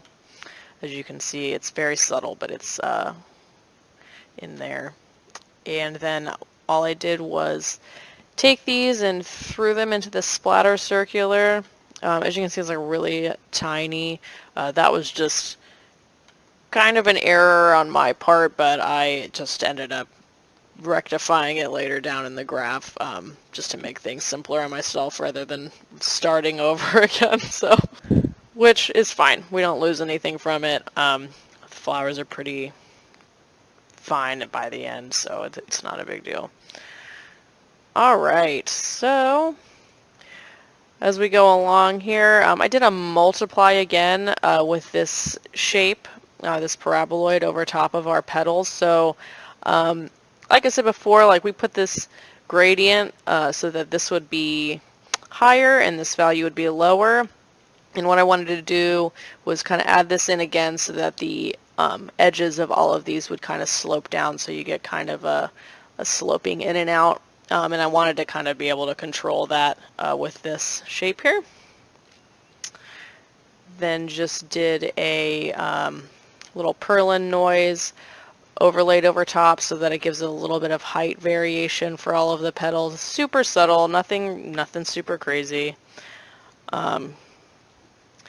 Then just some more warping so that they're all not so perfect. Just kept pushing those shapes around and just continued doing that. Did a little another in the center here to kind of push it down a little bit more. And then I ended up bringing my shape back up again, which just to note, I mean, you shouldn't really do it this way. Like I said, I just did it because I had already built this graph out and I didn't want to have to go back and rework everything, and I knew these were going to be pretty small, so it wasn't a huge deal to me. But in the future, you kind of want to make sure you keep things at a higher resolution and not like just scale them up at the end, because it's not really a smart thing to do. Okay, so we got this base petal shape in here, and then what I wanted to do was add a little bit of these in the center. There's these little, I guess, I don't know if this is really the correct term, but I tried to look it up on the internet. It's like the center of the flower, where the pollen is. So just made this little shape with a little indent in it, and then did a splatter circular of that to get this circular shape. And I saw this in my reference. Let me just pull that over so you guys can see. This is what I was looking at here, and there's these kind of, little yellow guys here in the middle. So that's kind of what I was going for with that. So just made those shapes out, and what I did was I took these petals and then I used this as the blur map input into a non-uniform blur grayscale, so that when I went to blend that shape on top, it would just kind of sit more nicely blended in with the petal shapes. That just creates kind of a smoother transition for these to sit on top of. And I like to do that a lot when I'm like blending multiple shapes together. It doesn't work in every case, but a lot of the time it can kind of help with those transitions between your two shapes. Alright, just moving on here. Added our little center divot. This is the very center of the flower. And the reference, this kind of goes down and in a lot more than it does in mine, but I thought that this looked nicer, and maybe, you know, it would be more like a sunflower has like the little seeds on here, and I wanted to like add a bit more contrast between the shapes, so I decided to kind of just go this route because I'm look debbing it myself. I can kind of make it up as I go a little bit. It doesn't have to be exactly how it is in real life, and frankly, when you put this in the map again, like, this is going to be 1 pixel, you know what I mean? So I wasn't super concerned about it. So now that we have the base flower, I wanted to make the leaves that are going to get blended in around the petal shapes. So this is the just base leaf shape that I made here. Super simple. Again, this is kind of stylized, nothing super crazy going on in the base leaf shape. And then once I had that down, I wanted to add in the, you know, vein striations into it. And that's pretty simple process to do when you're making, you know, stuff like this, like leaves. All you need to do is, you know, I just made this tile random node with a gradient input into it, and then I just, you know, did a curve over it to change the profile of the gradient, and then plugged this in with the tile random node with, you know, 2 on the X, so that they're, you know, down the center. It's not like perfectly the same every, you know, on each side. It's not like perfectly symmetrical. Went back over here, just offset a little bit, created a little bit more variation, and then did a directional warp with our leaf height. That's giving this sort of shape here. And then I did another directional warp. As you can see, it's much more intense. But what I did was I took the you know, center line shape that I put over top to get this indent into the leaf, and used that in the input so that it would the warp would be more intense in the center, so we get this like more intense warping shape as you get closer to the center, and then it kind of softens as you go out. And it's also important to note, as you like look at this one, this is going up in that area because the value is, you know, darker and not lighter, and then the input in here, this is lighter, so it's warping down more in that area rather than less as it is in this, you know, warp node. So that's going to give us kind of the shape that conforms around the leaf better. So now that I've got the base done here, similar sort of thing as the petals, just did a transform and push this down to like stretch it out, because the leaf shape isn't like this perfectly round. It's kind of tapers off kind of here at the end, and this bottom area of the leaf you're not going to see. It's going to be completely hidden by the petals, so it doesn't have to be like completed in any way. And as you can see, I use the transform to push it up with a gradient map multiplied over top. And this is to get the pivot point, because we're going to put it into the splatter circular like we did with our petals. And this is the pivot point that the splatter circular uses, is in this middle right here. So if the shape that I input was this one, you know, the pivot would have been right here, so it's not going to rotate properly if I didn't move that up. So yeah, I put this into the splatter circular to get multiple leaves radiating around the petals, and I did 3 different inputs with a slight directional warp on each. That's just using a curvature with the gradient map to get different input values so that they'll kind of warp differently so they're not all exactly the same. And I suggest doing that, you know, whenever you're making something like this so that it doesn't look so man-made and perfect. That's not how it would exist in real life. So, okay, so we're just finishing up the leaves here. I did another multiply to soften out the height of the leaves so that they would kind of, as you can see, kind of go up and down at the edges, and then did an auto levels to get all those values back. And with our completed leaf shape and our completed petal, I just put this into a height blend here. I just adjusted the height offset in a way that would work for me, and input those two height values into this height blend to combine them. As you can see, the height blend works pretty well. You could have done this with a regular blend node. I like using the height blend node when I can because it gives me a free mask to use later on in my graph. So, you know, I can have the leaves separated from the petal elements once they've been combined already. So we've got our completed flower height map done here. As you can see, I did the color mapping of the flower as I went along, and we'll go over that a little bit later once we talk about doing the color in our scene. But I wanted to have the color within this subgraph so that when we put it back into our main graph and use the shape splatter node, it'll be really easy to get the colors for the flowers because I already did it, and I can just use the shape splatter data to put the color back in wherever these flowers are kind of scattered around in our base material.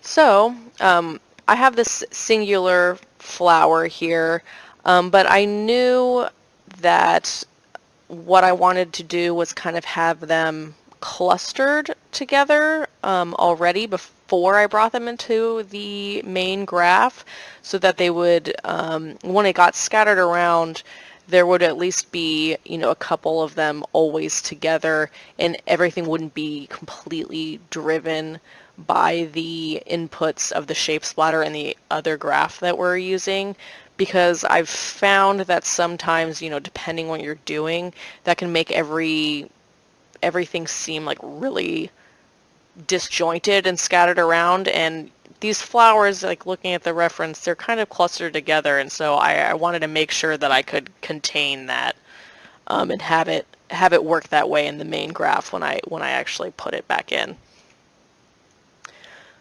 So what I did was, and because I needed to have the color, like I said, I used the shape splatter just to get these in the right, just kind of clustered configuration for them to be used later on. I'm not going to go super in depth into the shape splatter right now. We're going to talk about that in a later chapter, and if you want to know about it right now, you can skip ahead and check that out, but I'll just do it really quickly here. Just so you can kind of get an idea of what I did. So I, you know, took my main pattern, put it into the shape splatter with super low values. I used the height offset input so that when they're closer to that center point, the height offset will be like higher, and then they'll kind of, the height of them will be lower as they gradiate out. And then I also used this in this mask random input so that I could take that mask random map multiplier and crank that up so that flowers wouldn't spawn in this area. They'll be deleted because I don't want them to be like super far out here. I want them to be closer together, and that's also I also could have like achieved that by also putting in this normal map of the same shape into the vector map input, and that drives the positioning of your shapes. As you can see, I have a little bit of a position random, but I've cranked this vector map multiplier up so that they scooched in to the center together and would be clustered together. And like I said, I'll go over this a little bit more in depth when we get back to our main graph in another chapter when we go to splatter all of our shapes, because we're going to be using the shape splatter node a lot throughout our graph for every single one of these assets that we're splattering around. But it's very similar to the tile sampler node, the main difference being that because I use the shape splatter node, we could utilize the shape splatter data, which acts a lot like a flood fill node, and I could add the color back into these shapes in the correct positions. So that is already done for me when I come back out and have the color output with the gloss and height, and they're all you know, put in the correct placement for when we splatter these later. So really quick, we'll just look at the final result again so you can get an idea. This is without the alpha on, but I did an alpha merge up here so that I could use that later on in our main graph if I needed to. And I could also potentially, if I wanted to export these as their own individual textures, the alpha would be baked into the color. So if I wanted to make, you know, some little flower meshes to scatter around, I could do that, and it's all baked in together here. So this is our final little flower result. Okay, just one more graph that I want to go over. We're going to just take a quick look at the sticks. I just wanted to go over a variety of different little assets just so you could get an idea of how to make, you know, 3 completely different things. We did, you know, one little rock, pebble assets. We went through the flowers, so you could see some foliage creation, and now we are going to go over some wood here. And as you can see, this is the final result. And again, it's pretty stylized. This is not photoreal by any means. I really went heavy-handed with the detailing in the bark here, as you can see, and there's, you know, some splinters and stuff going on. I just wanted to really kind of exaggerate everything. You can see our final height map here is pretty, has a lot of details in it. So yeah, let's go ahead and get started, and I'll just quickly run through this graph here for you. Alright, so just starting out again with the basic shape of our stick. As you can see, it's super simple. Just took a regular rectangle, beveled it, and did a slight blur on it here. Nothing too complicated, just want to get that simple shape in. Next up, I went through and put it through a directional warp with this grunge map. And what that does is it, as you can see, it's creating that kind of splintery bark look in here. And it's getting some nice like broken ends in our stick.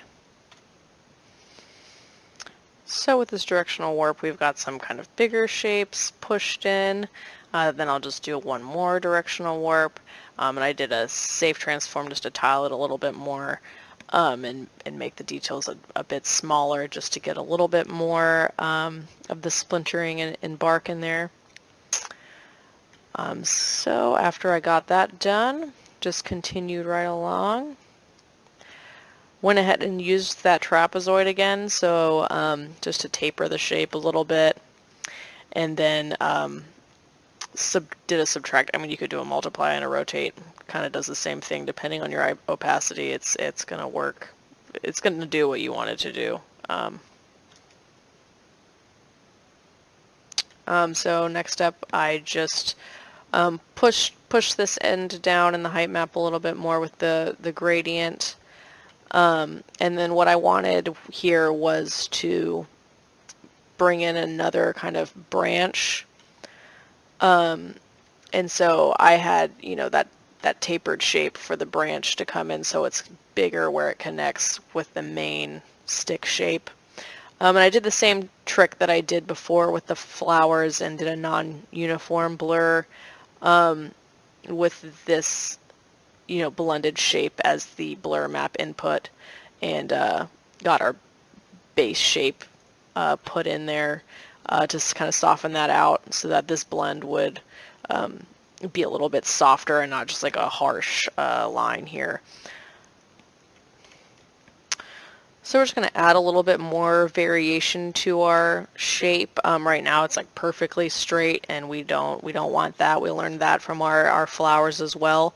So add a little bit more detail to the slope blur. Again, it's pretty intense. If this is a realistic material, I wouldn't do it this intensely, and I would probably use quite a few nodes, blended together at much subtler values, but I'm going for something really exaggerated here. So we're just doing this slope blur with that same grunge map input into it to kind of chunk it up a little bit.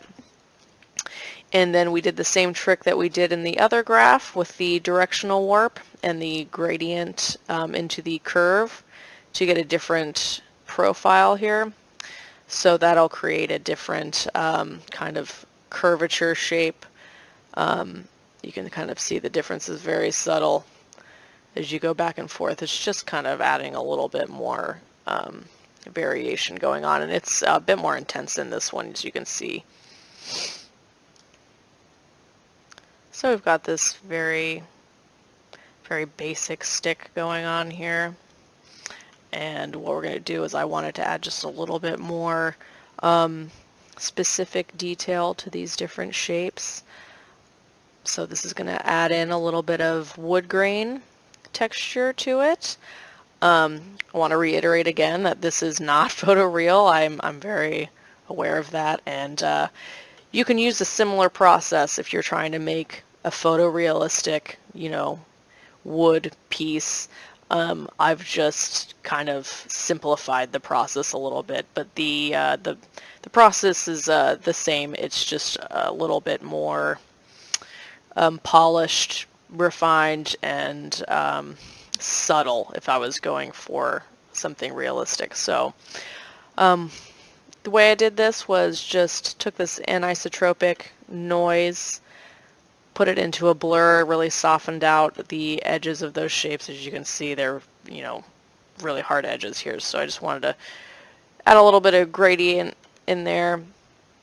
Then went to this vector warp node. As you can see, this is like taking this stick height map, and I put it through a normal map so that it would kind of conform and warp around the shape.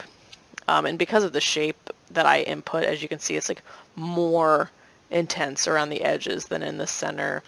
And there's, things you can do to fix that, but it wasn't necessary in this case to try to soften all of that out. Did the high pass grayscale again to just kind of crunch these values.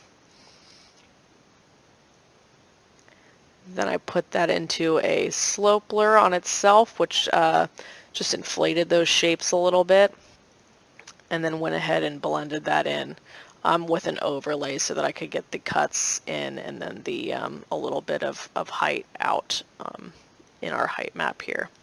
And I'm doing that for both of these shapes so that this will go with each of them. I mean, hypothetically, I could have done this earlier in the graph, but I had decided to do this later on in the process, so I just added it in here. And obviously if I was doing this for work, I would have cleaned this up and put it back earlier on in the graph. But in this case, this was just my iterative process working. So add in these details after the fact.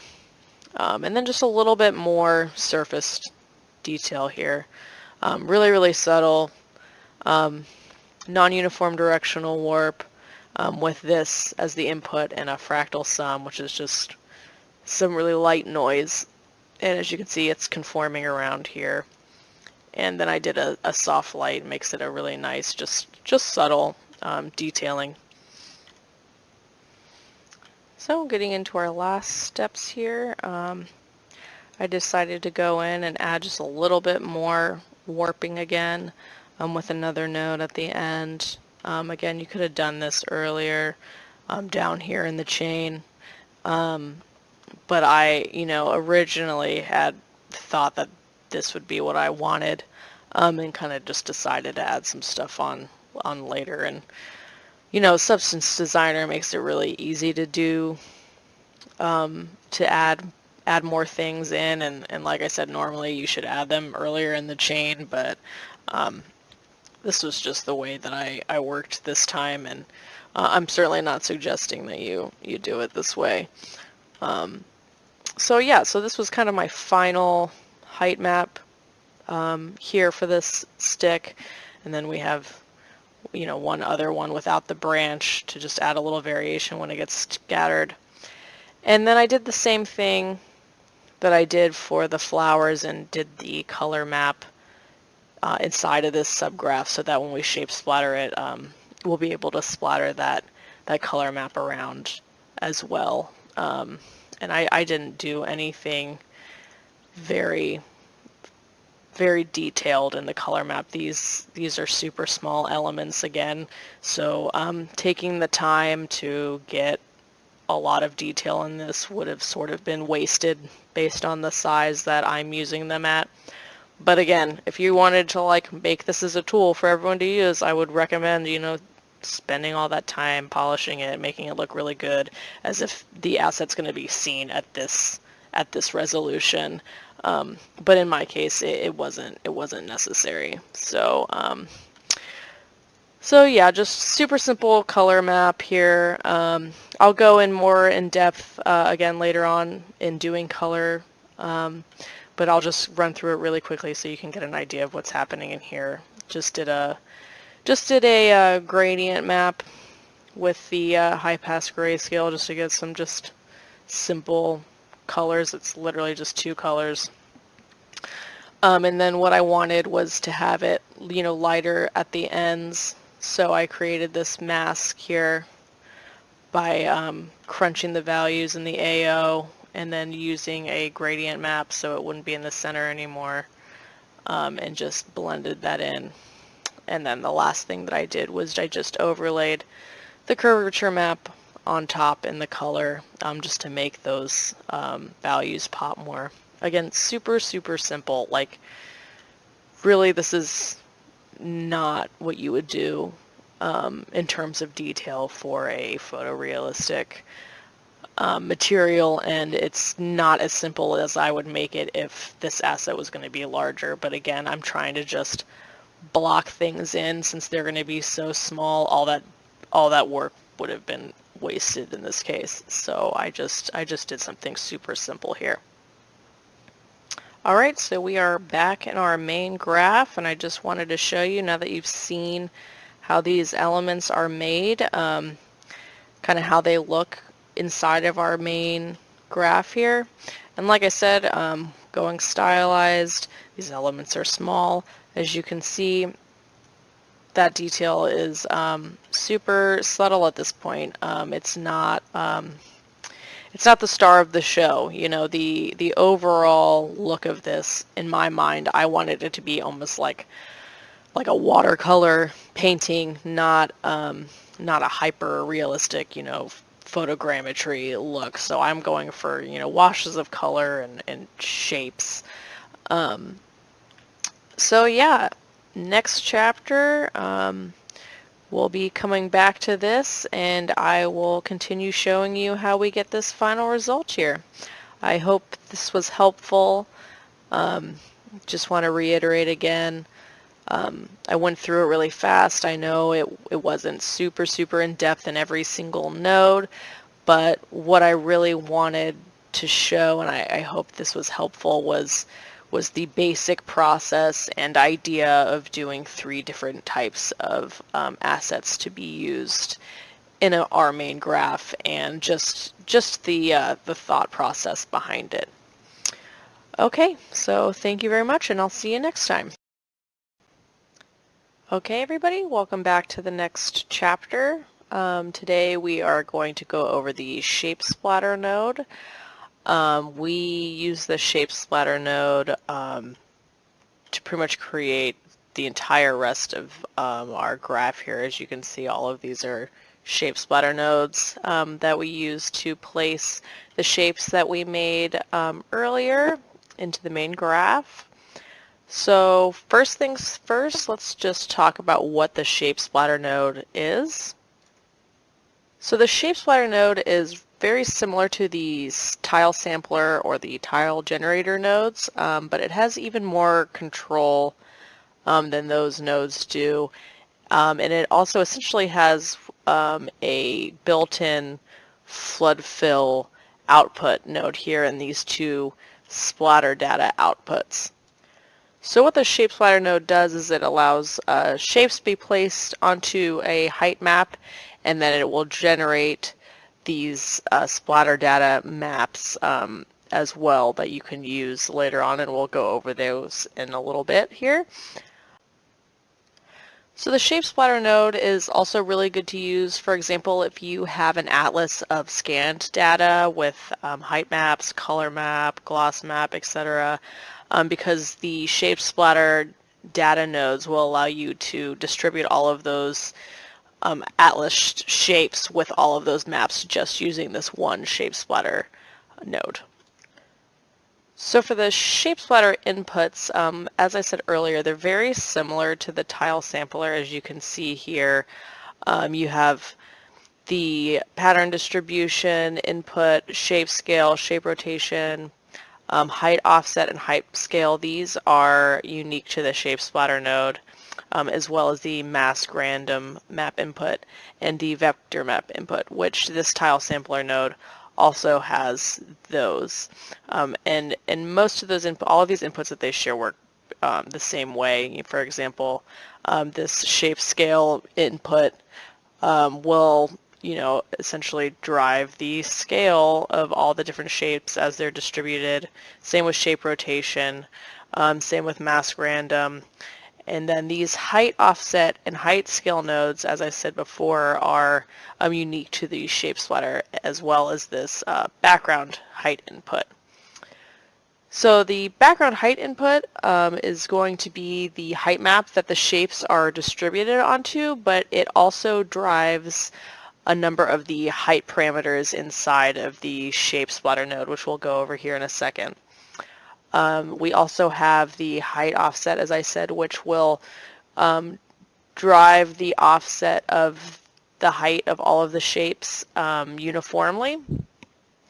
And then there's the height scale input, which scales tiles uniformly through a range of height values. This is kind of like adding a contrast to your height map. So it'll just uniformly add or subtract more height range, essentially. So I just set up this little example here using the ground dirt and the rough cobblestone height map that we made in the beginning to splatter all of our shapes over, and I'm just going to use this very simple square shape to sort of demonstrate what all of these things do. It should make it a little bit easier to see.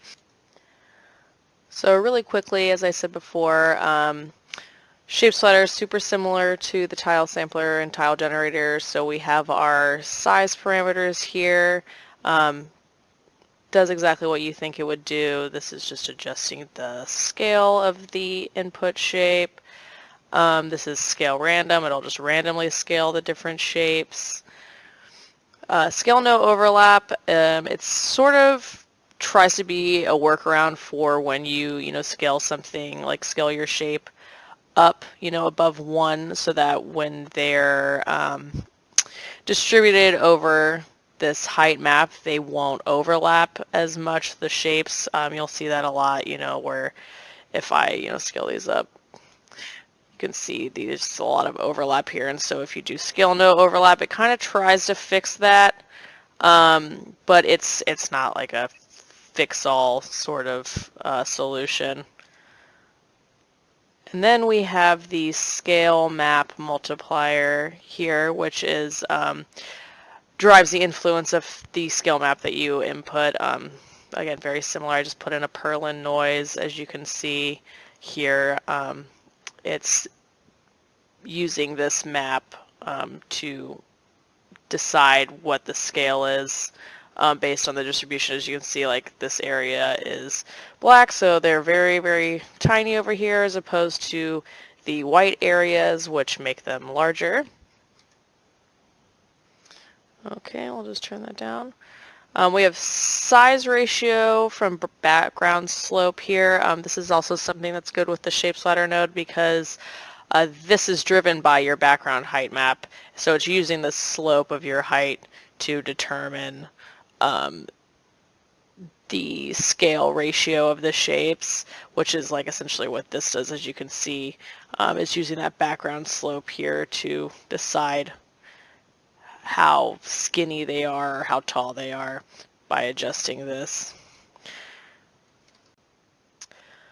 So then we have the position random, which does the same thing as the tile sampler, just randomly offsets the position of the shapes. And then we also have this vector map multiplier, which will use this vector map input and adjust the offset of the shapes based on your vector map that you have plugged in here. As you can see how these are different than just the regular position random. These are horizontal and vertical offsets. They do exactly what they sound like they would do. Then we have our shape rotation, very self-explanatory here. And the rotation random, which just randomly rotates each individual shape. Rotation from background slope, this is another shape splatter parameter, specific parameter, because it uses, again, the background height that you input to drive the rotation of each of these shapes. The regular rotation map multiplier, which I just have that purlin noise, as you can see how that's working. And then the vector map multiplier, which again is using the vector map input. These are similar to tile sampler as well. I will come back to height here because we're going to go pretty deep into this. And I'll just show you really quickly. Also has the mask random, which just randomly removes shapes, and then the mask random map multiplier, which is based off your map input and controls the influence of the map input for masking shapes. And then the mask from background slope, which again is another shape splatter specific parameter. As you can see here, it's using the slope of the background to remove different tiles. So let's just turn this down to 0. Okay, so the height parameters. This is where a lot of the power of the shape splatter comes in, because it's using this background height input node to control all of these different parameters for your splattered shapes. So starting at the top here, you can see this height scale auto adjust, and this is simply a Boolean true or false parameter. So set to true, as you can see, it is simply auto adjusting the height range of the shapes that are being distributed over this background height, as opposed to when I set this to false. As you can see, all of these are white now because that's what my input is looking like. So that means that like all of these parameters are going to act very differently depending on whether you have this set to true or false. They do the same thing regardless. It's just that your parameter values are going to be very different because if this is set to false, it gives you just a little bit more control to define all of these parameters as opposed to true, where this is making some decisions about the height, offset, and things like that for you. So I'm just going to keep this set to true for now. That's the default, and just go through each of these parameters. So as I said before, the height offset is going to uniformly change the height of all of these shapes. So as you can see here, as I move it up, they all uniformly move up. And as I take that away, it's going to sink them down into the background height here. You can see they're just cutting into the rock, cutting into the dirt, just all uniformly.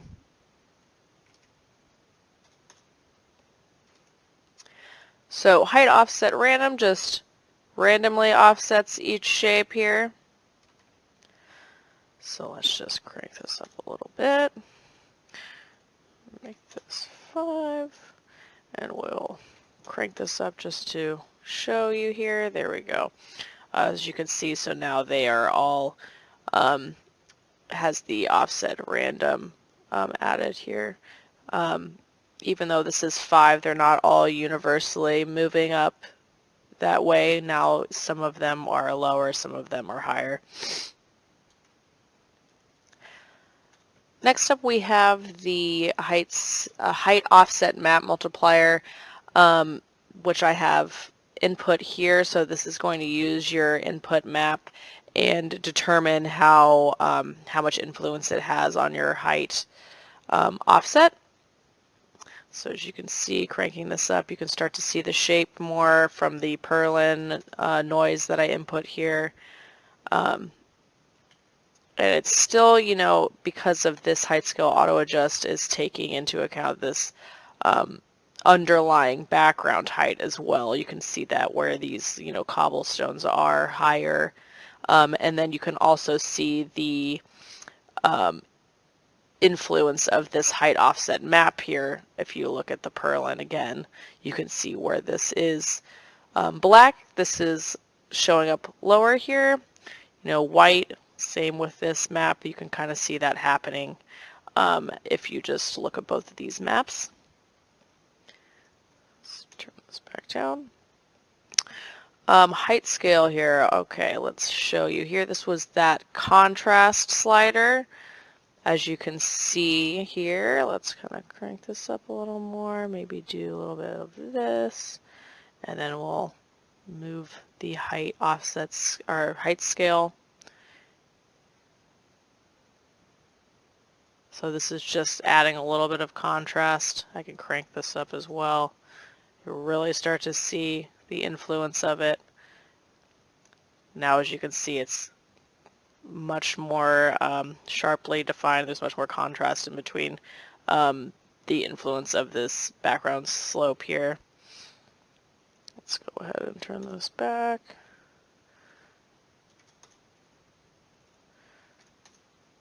Let's make this 1. Okay, again, just randomizes the height scale. And then this is the height scale map multiplier. Again, this is going to take this input map into account the same way that the height offset does, except it's just controlling the height scale, that contrast there, like I just showed you. Then these are some cool parameters here. This can change how these shapes are getting blended into the background height map here. So let's just go over this really quick. So conform to background. If I turn that up, as you can see, if I zoom in here a little bit in the 3D view as well, this is now taking the background height much more into account on these shapes. As you can see, these are kind of rolling over these stones, and you can see the like fine details of the dirt and the rock being projected onto these shapes underneath. Just go back down to 0 just to see the difference here. As you can see, this is not taking any of that into account. These are just cutting into the rock. They're not going over them. None of that detailed information is being projected onto those shapes, as opposed to this here. So this is going to change how things are actually placed onto your background surface, and you will want to use this kind of just depending on what it is that you're trying to accomplish. And then this smooth conformed, let's just turn this one up here. Now, as you can see, none of that surface height detail is coming through on these shapes. It's sort of just smoothed out the background that's taking into account, and it looks, it's doing sort of like a melted cheese sort of thing over top of this. It's not as harshly conformed. Let's just turn this back. As you can see, real harsh transitions. It's pretty much just projecting that underlying height map on top of these squares here, as opposed to this, where now this is sort of like blurred out, much more smooth transition. Okay, let's go ahead and turn these back. So the skew from background slope, this is also a really nice parameter. Let's just show you here. I'm going to crank this up really high. Now, as you can see, huge difference now how these are getting blended in. This is taking the background height map, and it is exactly like it says. It's skewing the I guess angle of these shapes based on the background. So looking here, this is coming into contact with this rock, so it's higher in this point, as opposed to the dirt, which is lower. It's lower in this point, so it's just sort of angling these shapes over top of the underlying surface, which is also really nice. If you've got a hard shape that you're putting in, like a stick, for example, you don't want the stick to look like melted cheese over top of your rock by turning up this conform and smooth conform, because that's not what sticks do. They lie on top of the surface and they maintain their own shape. So using this is going to help you still get it so that your shapes aren't just intersecting into, say, these rocks. They'll actually skew so that they lay on top more naturally. So then there's also this background slope smoothness, very similar to the smooth conform to background. As you can see, I crank this up here now. Those angles are smoothed out. It's as if the background height information has been blurred a little bit, and these are kind of flowing over the surface much more smoothly than they were before, as opposed to if I turn this off now again. As you can see, much harsher transitions here between all of the shapes. So using, I find, depending on what it is that I'm scattering over my background height, these I'm going to adjust quite a bit, because they're going to sort of determine what type of asset it is that I'm scattering over it, which you'll see a little bit more clearly as we go through the map, as opposed to, for example, like I do some moss, which we'll go over, which is smoothly sticking to these rocks, and it's meant to be growing on the surface, or as opposed to some of the plants that are growing on top, but they're not conformed to the shape of these rocks or the shape of the dirt that's below it. So now that we sort of understand what the shape splatter node does, I'm just going to run through a few examples that use it differently. So let's take a first look here at our moss that we are splattering over our background dirt and rocks here. So as you can see, they're sort of, like I said, they're conforming to the surface of these shapes because I want them to be, growing on the rock and growing on the ground, like moss does. So as you can see, I have some of these parameterized already. We'll go through that here in a little bit. But let's just take a quick look. So what I'm doing is I'm using the moss subgraph that I had made earlier, and I'm inputting that height into the pattern here. And then I had a couple more input maps that I wanted to use. Let's just pin this and close the other one. So what I did was, for example, so this shape scale input, I took the ambient inclusion from our background height and I just did a levels on it because I wanted the moss to be bigger in this area and kind of fall off quite a bit here when there's going to be no moss, essentially, very little moss clumps happening. I want it to be very sharply controlled here by this ambient inclusion. So I used the same mask here, which was from the ambient inclusion, but the ambient inclusion was picking up some of the crevices from the detailing in the rock here that I don't want in my mask random, which is where I was going to also use this. So what I did was I just took this and blended it in and then, subtracted the rock shape from it. So now in the mask random node, the moss won't spawn directly on top of these rocks. And because I created my moss in this way where they're already clumped together when they're going to be distributed, they're still going to overlap these rocks here because of the scale of the shape. They're not just like individual pieces that are small, and then so those would kind of form more around these shapes if I input this mask random and cranked it all the way up, as opposed to, let's say the central spawn point would be over here. It's still gonna kind of come up over top of the edges. So I wanted to do that because I still wanted some moss on these rocks, but I didn't want it to just kind of be able to spawn wherever, you know what I mean? I didn't want it to be like, okay, it's going to spawn right on the top center. I wanted it to kind of look like it was growing off from the ground and in the crevices and kind of just falling off here as they move up these rocks. And so then there's, none over here. Okay. So then what I did, the main points here is that I move the height offset down some so that it would be interacting with the background height the way that I wanted. Let's just turn this up. You can see what the difference is here.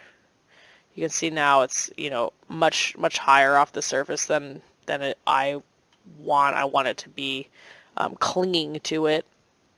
So let's put this back. And then also the conform to background and smooth conform to background, as well as the skew from background slope. I turned these up because as we went over the conform to background now, this is smoothly, transitioning over the surface of this rock, and they're not cutting into it. So now this is, acting much more in the way that I would expect moss to grow over the background surface. So that's, just controlling how this moss is interacting with the background. And then obviously I have some other parameters here, random rotation, a little bit of position random. I have a scale parameter that I did here because I wanted to be able to use this based off different presets. For example, when I have kind of a more bare version, I didn't want as much, I didn't want the moss to be as large, just kind of smaller little hints here and there, scale random, stuff like that. And all of these parameters, they're just a little bit of values here and there to create a little bit of randomness and make it look a little bit more naturally scattered across the surface so that not everything is so uniform. So looking at another example here, let's just look at the sticks. As you can see, I've added some more shapes. We've got our rocks, our pebbles, we've got some of these, weeds that have been shape splatter with some conform over here. And then I wanted to add some fallen sticks on top here. And coming down here, as you can see, there's almost no conform to background. It's very low, and then no smooth conform. I just did this a tiny bit to just pop things off the surface a little bit more when we were getting a little bit of cutting in. It's a sort of error there in the height when it's getting splattered around. And then I relied mostly on the skew from background slope and then the background slope smoothness to make it look like these sticks are, maintaining their shape while still laying over these rocks and not simply just cutting into them. You can see that, here where it's over the edge, but it's still laying on top of the dirt surface nicely. And then, in some other areas here, it's kind of digging into the dirt a little bit and then coming out on top. So that's what I was really going for here with the sticks. And let's just take a look here at one more. Let's look at the flowers. Okay, so as you can see now I've added some more grass further in the chain before these flowers are input, and then I went through and put these in here. Let's just pin this in case I need to click away. So I don't want the flowers to conform to the background at all. These are supposed to be growing above and sitting on top, of everything else. And I did a little bit of the skew from background slope to kind of compensate for where these rocks are so that it wouldn't be cutting in so harshly. As you can see, this is a good example here where it's just angled the cluster of flowers that I've put in a little bit so that they're still above the rocks and not just cutting into them and angling down towards the dirt area. So as we move on here, we will be talking about using these shape splatter data nodes to get the rest of our maps done, our gloss and our color map. So we'll just do a little preview here since we're looking at the flowers. We've got the shape splatter blend color, which is populating, as you can see, the color maps that we created earlier in our subgraph using the splatter data so that we can input it back into our color map, as well as getting a mask and also the gloss that we made earlier. So we will go over this in the next chapter. I hope you found this helpful. The shape splatter node really, is a very, very powerful node, and we would not have been able to, get this final outcome very easily without it, especially for something like these weeds here or the flowers, getting the color to work properly with just the tile sampler node would have been very, very difficult to do. So, okay, I will see you. Alright, welcome back everybody to the next chapter. Today we're just going to go over finishing up our graph and adding color and gloss. As you can see, this is the final result here for one of our presets that we made. So what we're going to do is I'll just go through this step by step, starting with the color. And what I like to do when I'm working generally is I'll sort of line up the color nodes above the corresponding height and shapes that they're meant to go with, just to keep things more organized, because I'm going to be using information from the height map down here into the color above it, and it just keeps it organized and makes it look a little bit less messy.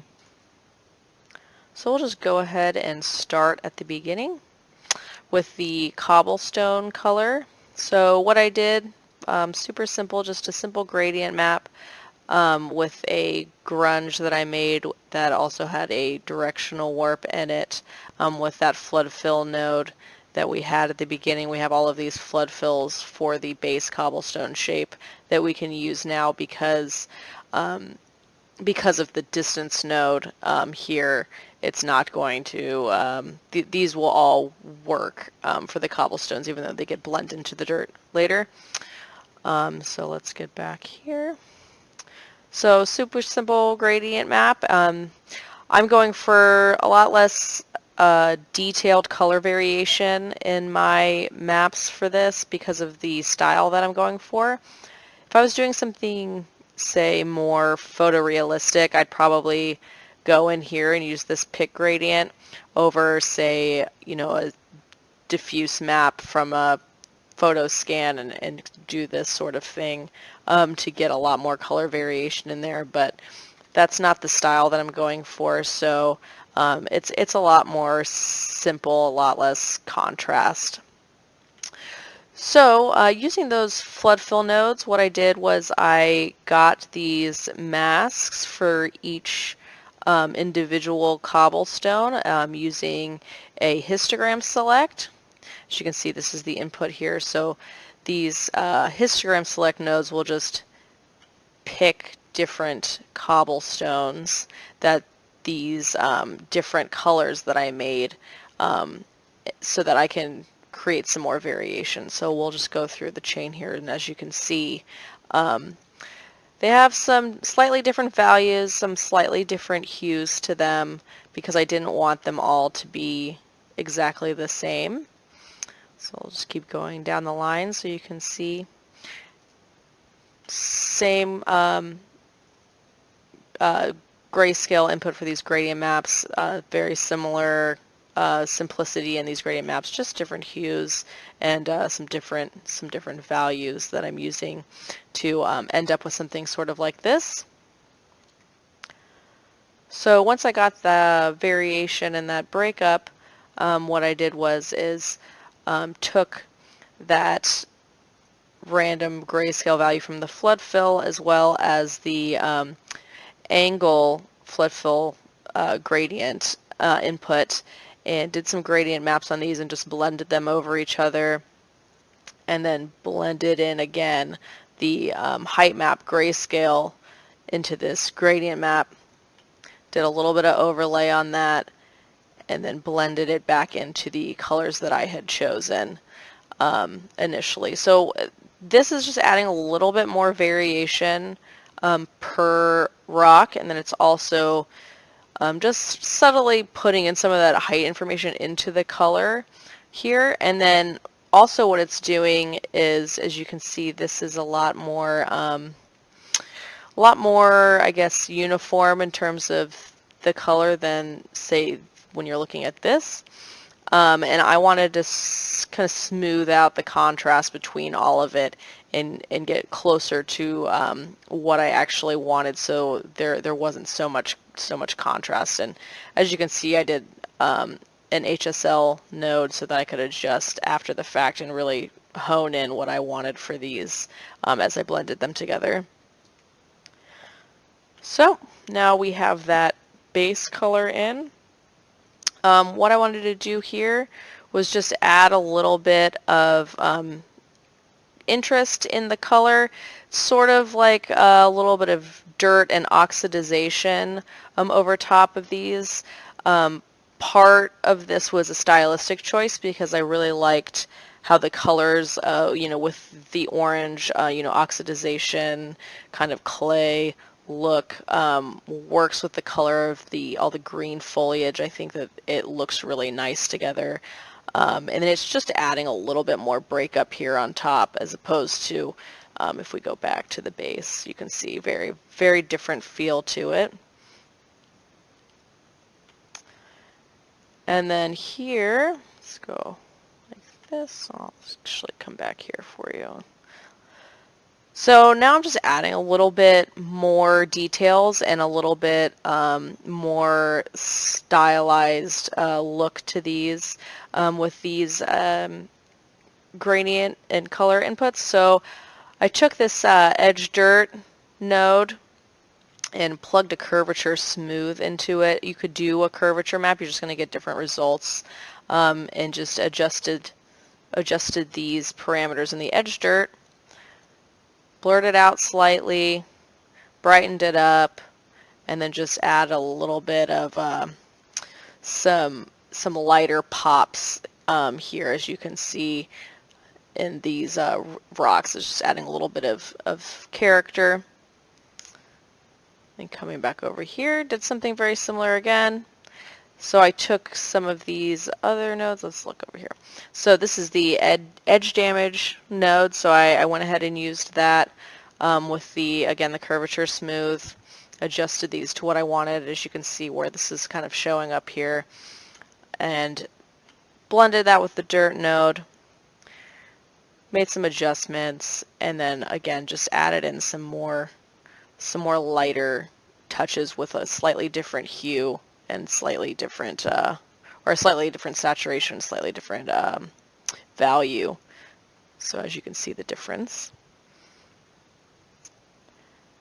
And then lastly, something just super, super subtle. Did another curvature. This is the Sobel, so you can see the difference between these two curvature maps here. This is a lot kind of crunchier. And threw that through a gradient and just did a slight overlay. That's just, popping some of these out. Now you can kind of see how you're getting a little bit of color variation in the crevices and along the edges of the shapes and in the detailed areas. This is, something I like to do when I'm trying to just kind of push some values, and I think it adds a little bit of more of that stylized look to it. So after I added those details, what I wanted to do was add a little bit of like some mud kind of around the edges of the rocks. As you can see, here's my mask here, and then I'm also getting some of these like crevices and the details, so that where the rocks meet the dirt color, it just kind of has a nicer transition, and it looks like, some of the mud is spilling up onto the rock, so it's not like they're fully independent of each other. So let's go ahead and take a peek at that.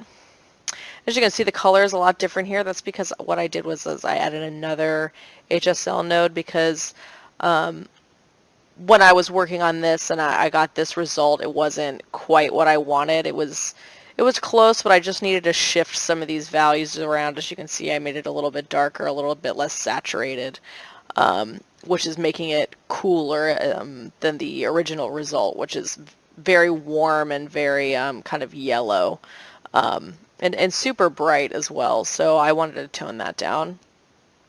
Okay, so let's just peek back and forth here.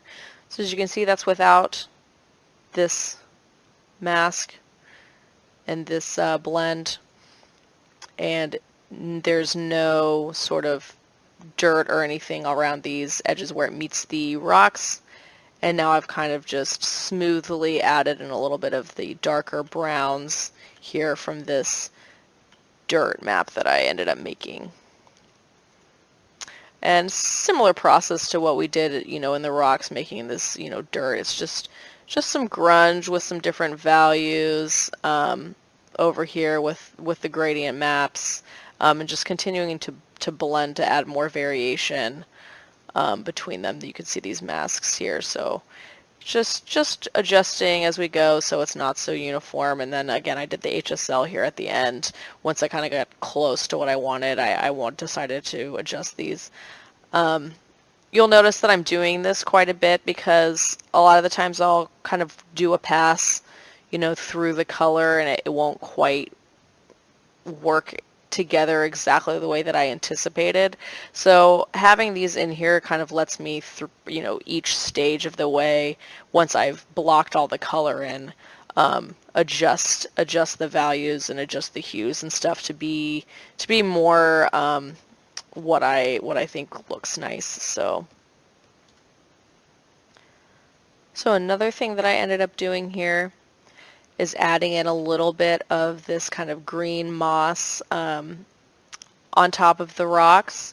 And what I'm doing is I was taking the AO map from this shape splatter that we did with the moss. I used the mask from the shape splatter to mask node, took the AO from that, inverted it so that it would only be green where there was actually moss in the height map, so that when the, you know, moss color and the moss height is like over top of this, again, it won't be such a harsh transition. It'll look, I think, a lot more natural, and have a little bit of that, you know, algae kind of bleeding out onto the rocks here. So here you are. You can kind of see that mask again, and I added a little bit of the grunge map over top, so it wasn't completely smooth and uniform like you saw in that AO map here, as you can see. So that is about it, I believe, for all of these rocks. So once we were done with that, I moved on to the dirt. So as you can see here, this is just blending the color that I made for the dirt with the color that I made for the rocks, using that mask from the height blend node that we got for free there. As you can see, the dirt is super subtle in the color map. I didn't do anything very detailed at all. It's very muted and subdued. Let's go back here to the beginning of this. So this was that mud that we used before in blending in this, you know, into the rocks around the edges.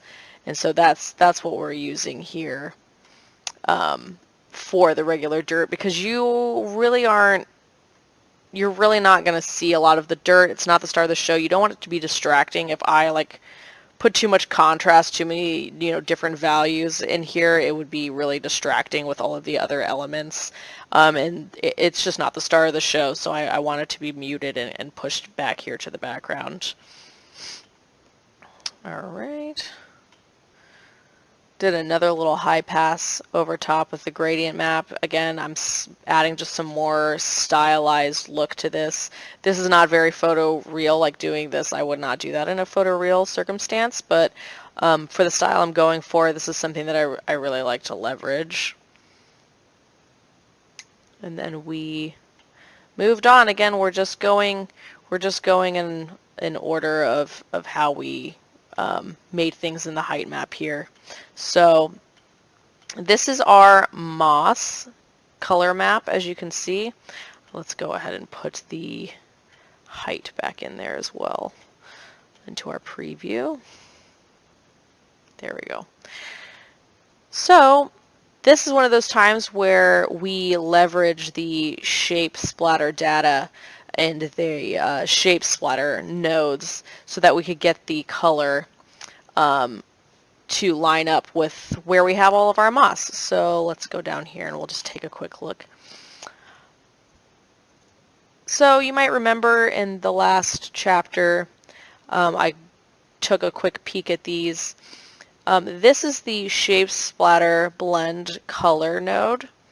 And what this is doing is taking the splatter data outputs from the shape splatter and then taking the color map that we had made for the moss as the input here, and then it's using this data to put the color map exactly where it's supposed to go. on top of this moss.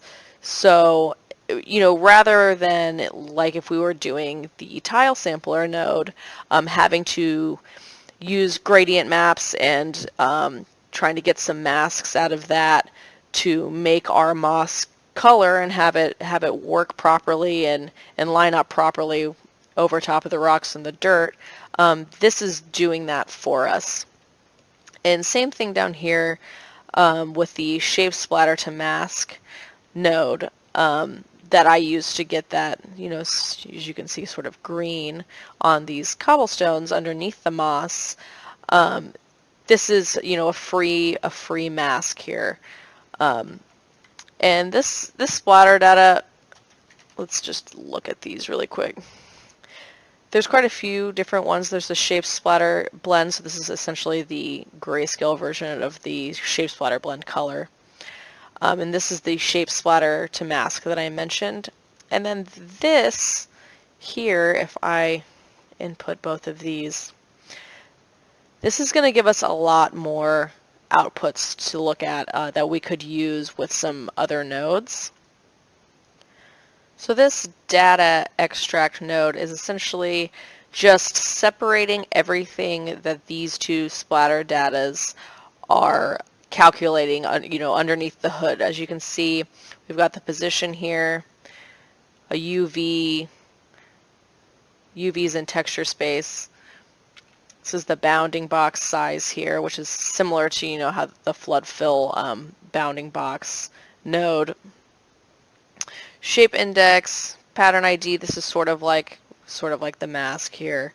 And then shape angle, which is giving you sort of like a random grayscale, but it's based off of the angle of the shapes. So yeah, you can use some of this if you want to kind of see more in detail what the splatter data is actually doing. Alright, so let's just come right back up here to the moss. So, like I said, we just used that shape splatter data color node here, and then we got our perfect blend for the moss. And we just essentially continue repeating this process as we made all of these shapes. So let's go ahead, we'll take a look at the next step here. And we'll start going a little bit faster because it gets a little repetitive. Alright, let's get our height. So this is just adding in the rocks. I didn't make color maps inside of this subgraph for the rocks because it wasn't necessary, and I also wanted it to be similar to what I did for the actual larger rocks. So as you can see here near the end, we did the same thing, added in that nice, those nice orange hints and whatnot. Just go through here and take a quick look. So adding a little bit of dirt, same way we did with the large rocks. This is the base, adding in a little dirt, adding in some of that orange, and then adding in a little bit of the sort of algae and some more green into those. So we've got our pebbles here, same thing. So now as you can see, we've got our pebbles going on. Very little, these are super small details, so not a ton of work put into making the color for these. I just simply did a really quick base color with the gradient map here and with the height map as the input. Did, an HSL, blended it over top of itself with a little bit of masking and grunge just to add some more breakup to it. And super simple results here. Got a little bit of more of that orange and stuff like that. Alrighty. Next up was our weeds. There we go. So, as you can see, this is another example of where the shape splatter node was super useful. I had made this color map inside of the subgraph. This would have been really difficult to make, again, if I had used the tile sampler node and needed to have, the color working this way with, the red stems here and, the green on the leaves and all the nice, edged color variation and the color variation between the leaves and everything like that. It would have been really, really hard for me to get those results with just the tile sampler.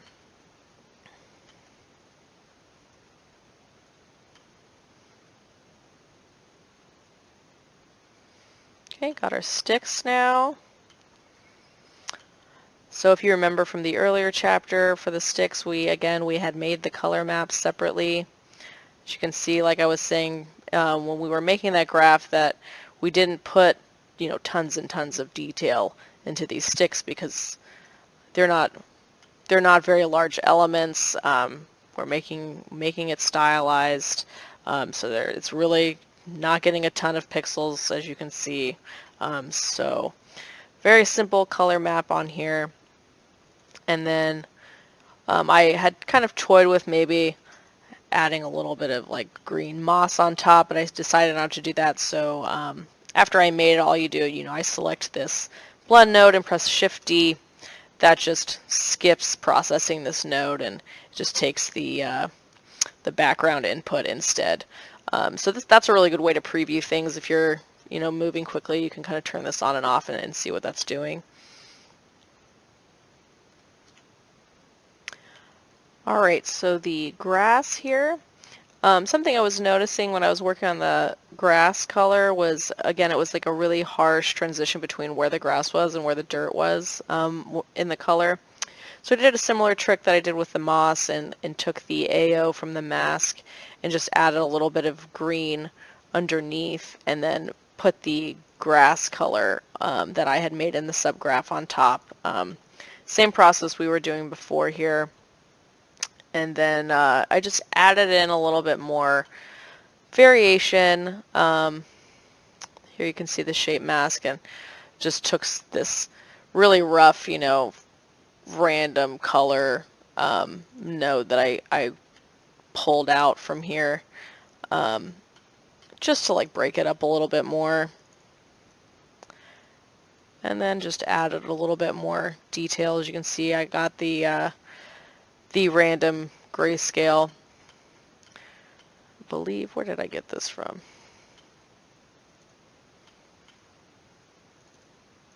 Oh, right, okay, so yeah, so I took that from the this distance node again, as I was saying, got a super rough mask because it didn't need to be like very, very clean, and just a little bit more color variation, just a little random per shape over top.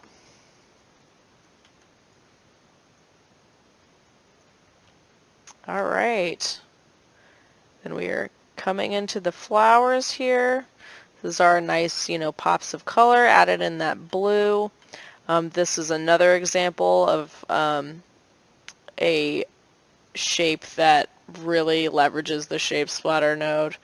We've got our nice detailed color map here that we're extracting with some nice color variation in between the flowers, which we could get because we made that in our subgraph, as well as sort of random color between each cluster, and then just, again, blending that back into our main map. Coming right along.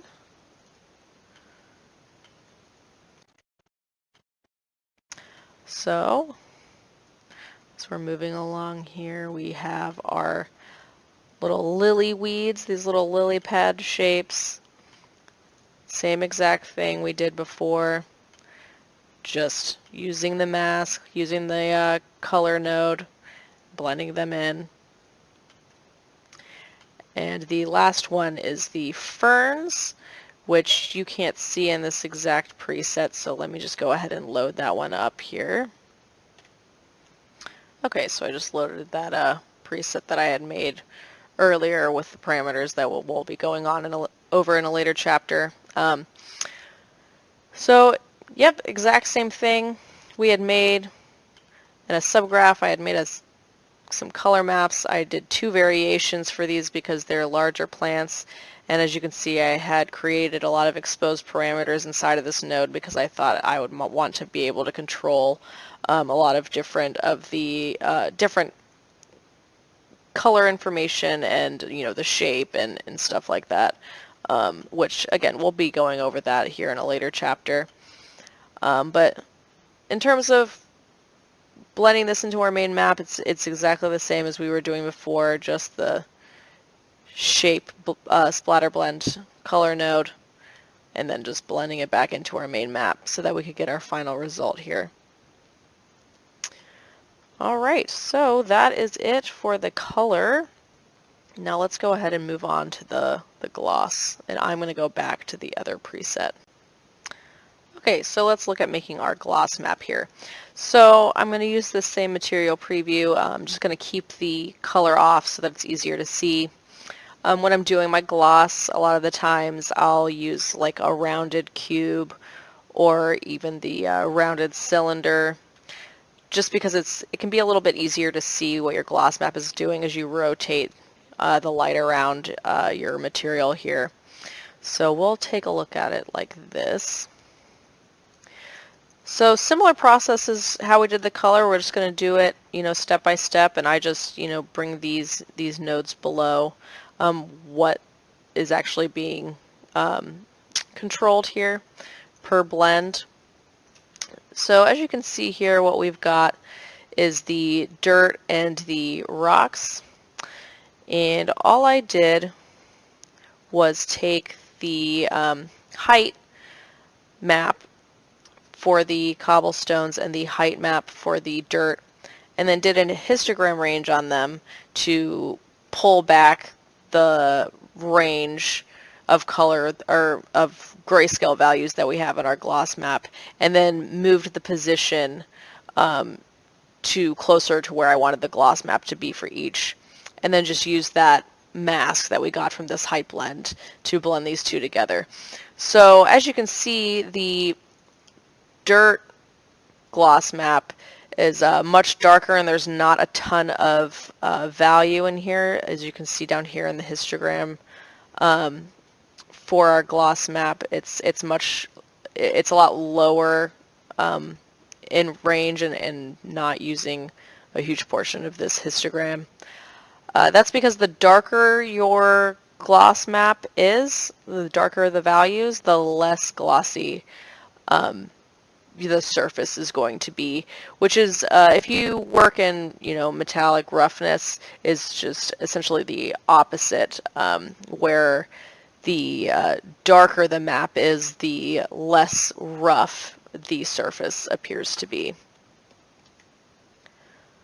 So super simple result. I wanted the cobblestones to be a little bit smoother and maybe just a tiny bit, damp, and compared to the dirt that is much drier and not a lot of values.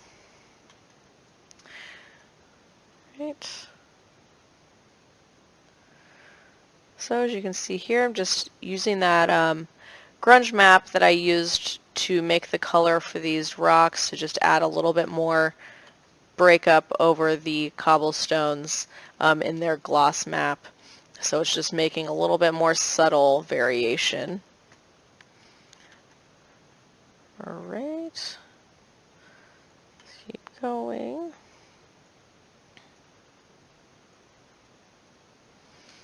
Okay. So just add in even more breakup here. As you can see, this is the mask that I used. Just add a little bit more hints of wetness kind of at the tops of these, where I had the had some more of the like coppery dirt colors.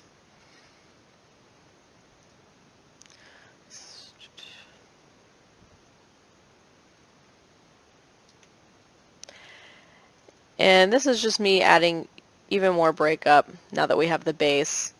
You can see I used some of those masks that I used for the color up above to, create some, shinier, smoother hits where the edges are, and just a little bit, as you can see right here, like on the edge, I'm using that like curvature map that I had used in some of the dirt, just to add a little bit more breakup on the surface of this rock.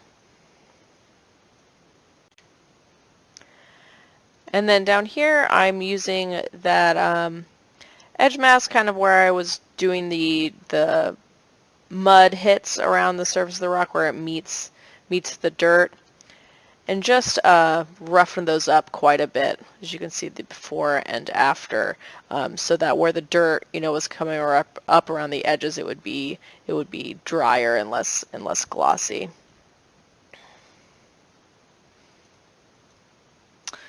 Even more breakup, as you can see here. Just darkened up what I already had, put it back on top to get some more breakup.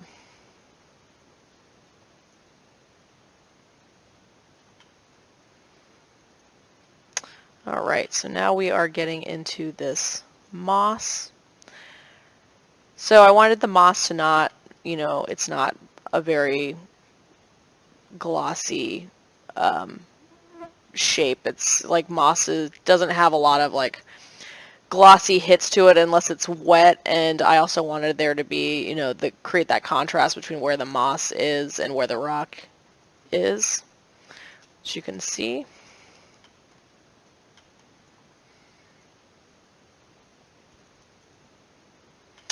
Going in and adding those rocks in. I believe just adding some pebbles. Let's get down farther in the chain here.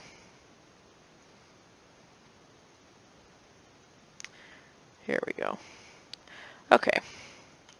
So very similar thing that I did with the cobblestone glossiness. As you can see, I've got these like lighter hits that I did and added in that grunge, the same thing that the same masks I use for the color on these rocks. I used the same ones in here for the gloss map because I like there to be some sort of correlation between what's happening in the color of the surface and what's happening in the glossiness of the surface. Not 100% of the time that's not true, but for example, when I'm saying, okay, I'm adding that mud, leaking up on top and creeping up around the edges where it meets the dirt, I would expect that it would have a closer gloss level to the dirt that is laying on top of it, the same way of like where it is in the color map.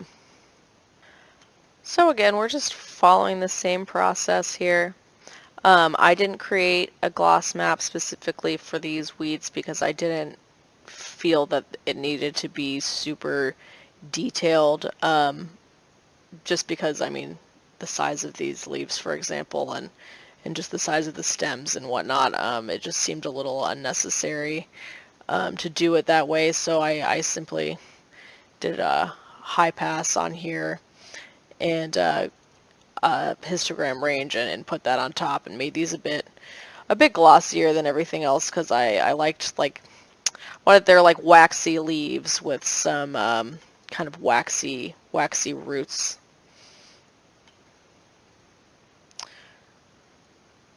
Alright, coming in here for the sticks, very similar thing. As you can see here,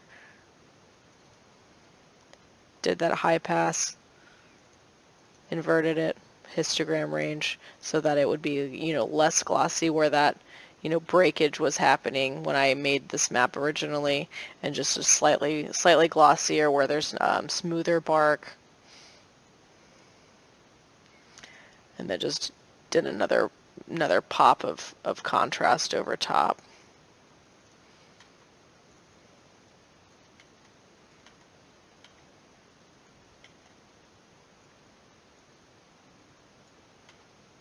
Okay, adding in the grass. Again, similar thing that we did before. Just blending these together. This is another one. It was very low detail in the gloss map, so I didn't spend a ton of time making an individual one for the grass and its own subgraph, especially because in the height I had added in the like gradient. As you can see, like these in the height map are like higher and the center is lower, and I thought that would be nice to use in the gloss map so that the tips were a bit glossier than, you know, where it's going into the ground. Coming into our flowers. This is one of the ones where I did make a gloss map because it's a lot more specific. The leaves, for example, on the flowers, I figured would be a lot glossier and waxier than the flower petals, which are going to be a bit more velvety. So I did make a gloss map for this and use this shape splatter blend node, which is just the grayscale version of the shape splatter blend color node, to put the gloss into our main graph here in this blend node.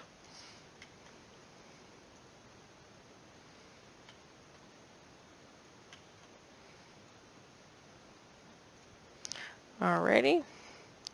These are those little lily weeds. These are also another like waxy surface, so they're quite a bit glossier than some of the other elements on here. It's like, for example, the moss and dirt and stuff like that. It's a lot waxier in the surface. Did a similar thing here, shape splatter blend, and just did some histogram range with the height, and the did a curvature on it as well, so that I could get you know, these edges would be a bit glossier as opposed to some of these lower inner areas where I'm getting from the curvature map.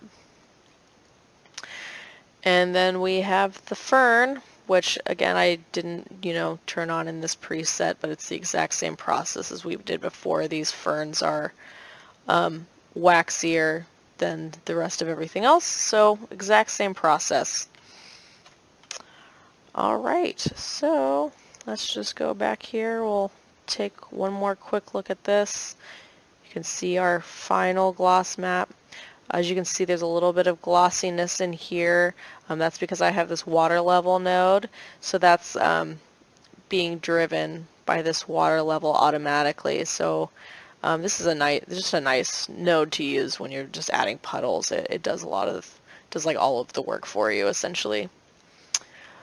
All right, and then one look here. This is our diffuse map, and now that we have all of the different textures done that we need for this material, I'm going to go through and I'll start you know, exposing the different parameters that we need for all of our different variants. And since it's all set up and Substance Designer is a procedural program, it should all just sort of work at this point.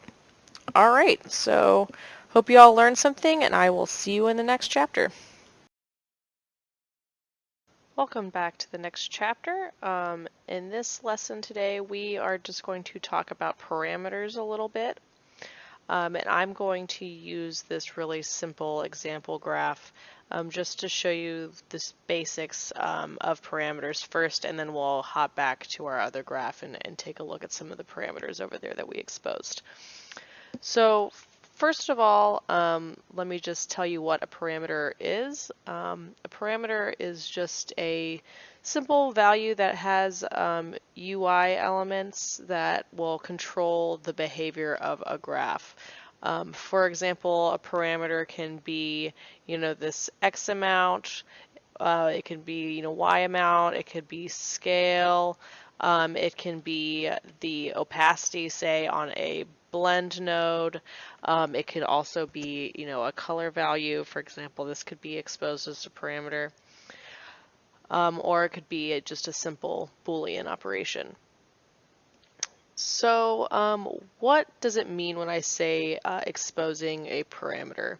So when we expose a parameter, it allows these parameter values to be adjusted outside of the current graph view. So normally when you are adjusting a parameter, you have to, you know, click on the node to get this information up, and then, you know, scroll down and find what it is you want to change and then adjust it inside of that node. But when we expose the parameter, that means that we can adjust whatever values we have exposed externally. That could be, just in a main graph with a bunch of nodes, and you'll have parameters listed here that you can adjust. Or when, you say you export this graph into another program like Substance Painter, those parameters will be adjustable inside of Substance Painter. So exposing parameters is a really powerful aspect of Substance Designer. It is what allows us to create dynamic texture tools. For example, the graph that we were making, we've essentially created a tool that will make different variations of a cobblestone ground with varying amounts of foliage on it. And that's achievable because we exposed a lot of parameters inside of our graph that we can adjust externally to make a bunch of different variations without having to go into the graph every time and go into those new nodes and then change the values. And then, we've adjusted those values so we can't get any sort of anything that we'd set up before back because we changed it directly in the graph, directly in the node. So for example here, we'll just look at this tile sampler node, and let's just say that I wanted to expose this scale value. So I would just come over here and I would say expose as new graph input, and then we'll get this expose parameter pop up, and this is auto-filled for this particular parameter, so it's giving it a group, it's giving it a label just called scale, and it's giving it an identifier called scale. So a lot of the time I'll want to change these. This label is what it's going to look like when you are adjusting your parameters, externally outside of the node. This is just what the user is going to see it labeled as. So let's just change this to something else. So we know if, for example, we had a bunch of different tile sampler nodes, we would know what scale this was adjusting. So we'll say brick scale. And usually what I'll do is I will copy this into the identifier, and I usually do it cased this way because what the identifier does is if I wanted to write some sort of expression, or I was, working to make a graph function, I would be using this identifier in my expressions. This is what is actually used, sort of under the hood here.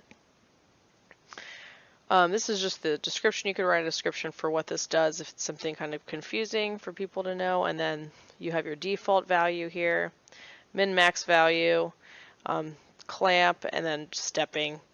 I don't need to change these very often, but it's good to know that it's there. And as you can see, there's this drop down. It allows you to change the UI for this, like what it's going to look like. So now instead of it having just your regular slider, it has a color picker essentially that chooses a grayscale value. But we'll just leave this as slider. Okay, so now I double click inside of this graph. I come back out here.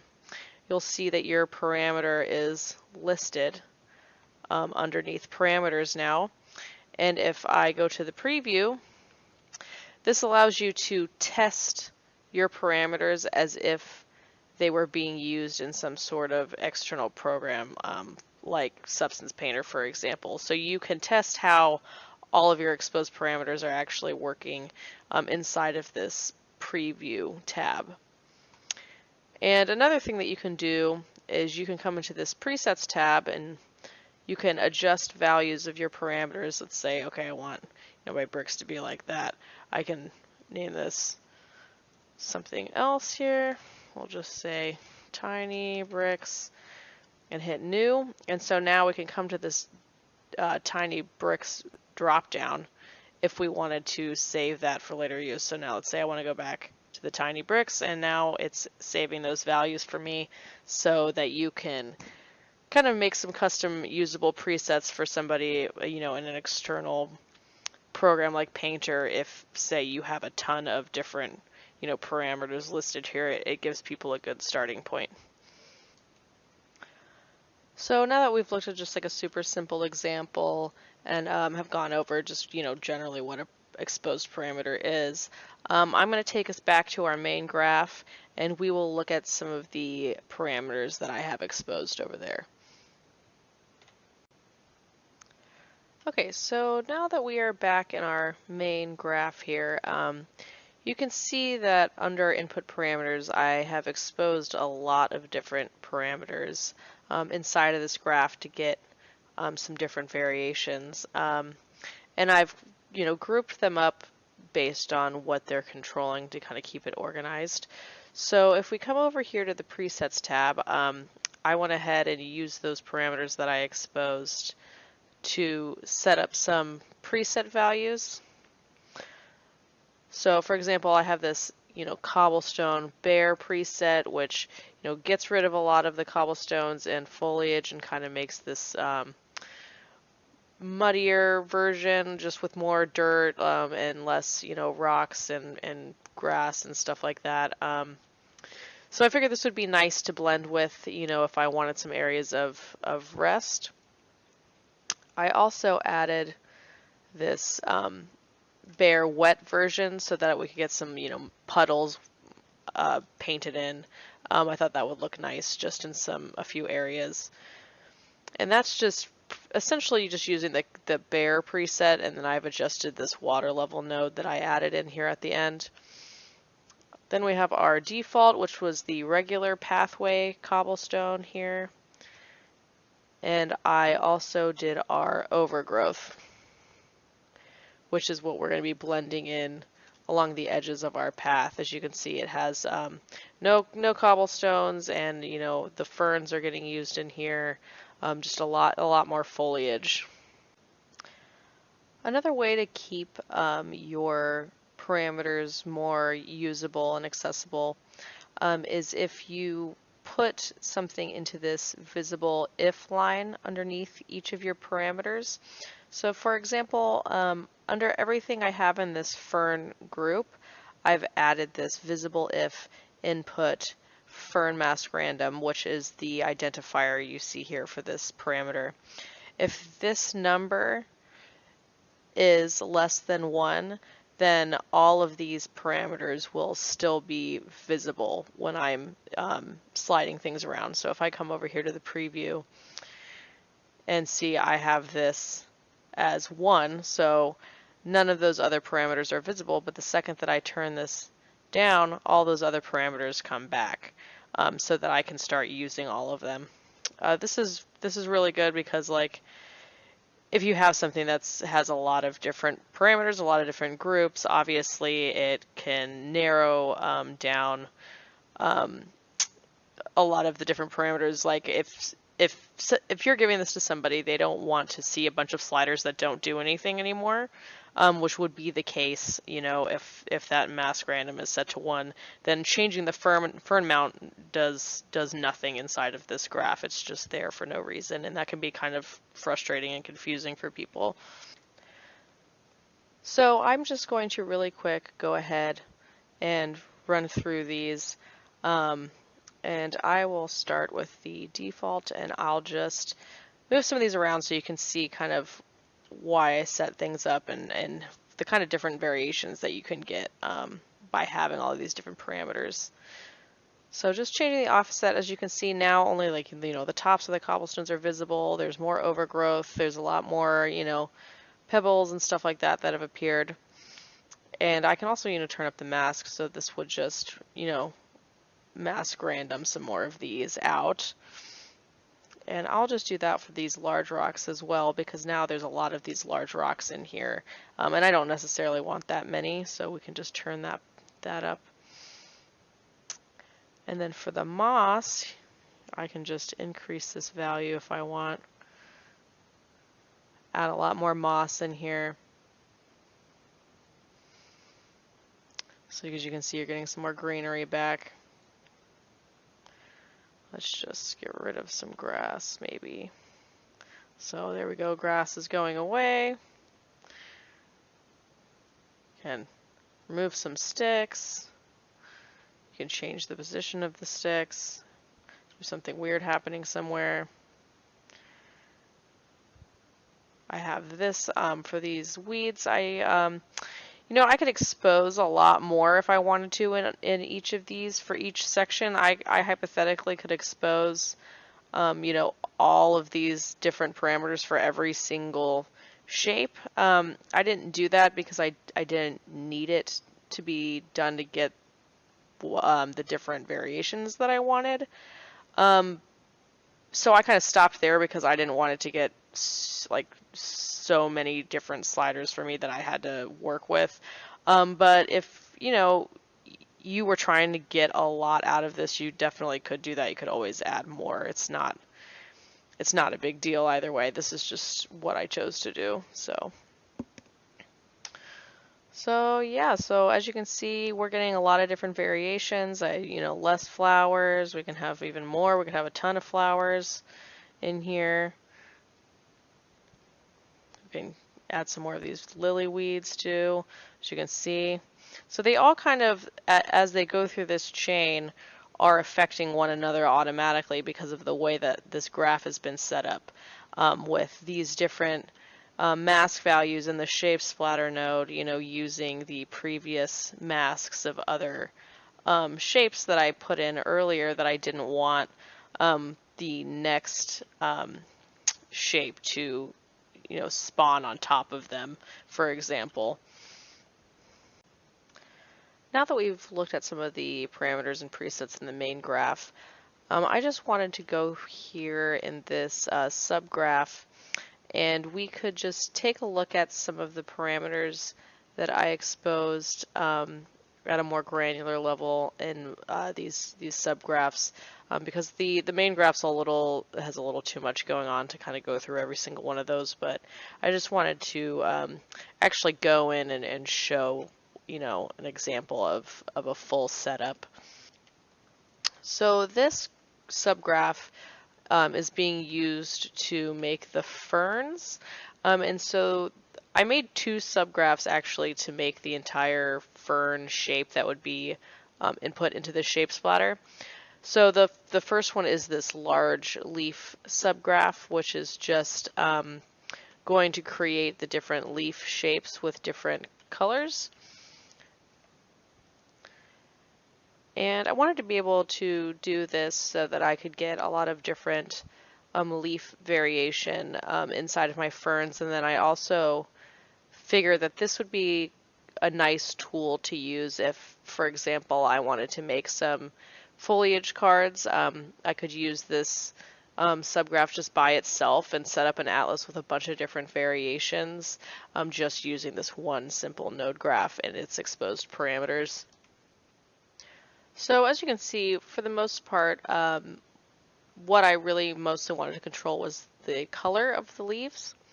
So let's just kind of run down. I didn't show this one when I was going over setting up colors, so I thought that this would be a good time to show that along with the parameters at the same time here. So what I did is, took the height map, put it through a simple gradient map, very simple, added the stem color here, added some, darker lines where these, little veins are, just made it a little darker in the diffuse map. And then what I did is add this color match node. And the reason I did this is because when you use gradient maps to create your color, you can't actually expose this gradient map editor as a parameter for other people to use.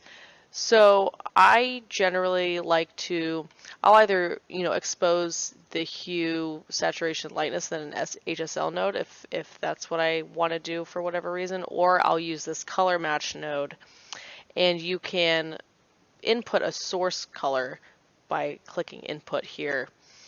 So when I set up this default, all I had to do was, take this uniform color node that was the color that I had for this leaf and put it into this source color. And then I went over here and exposed this as a exposed parameter, this target color, so that when I'm, you know, using these exposed parameters, I can change the color to whatever I want for the base color of this leaf. So as you can see, now it's blue. I can make it whatever I want.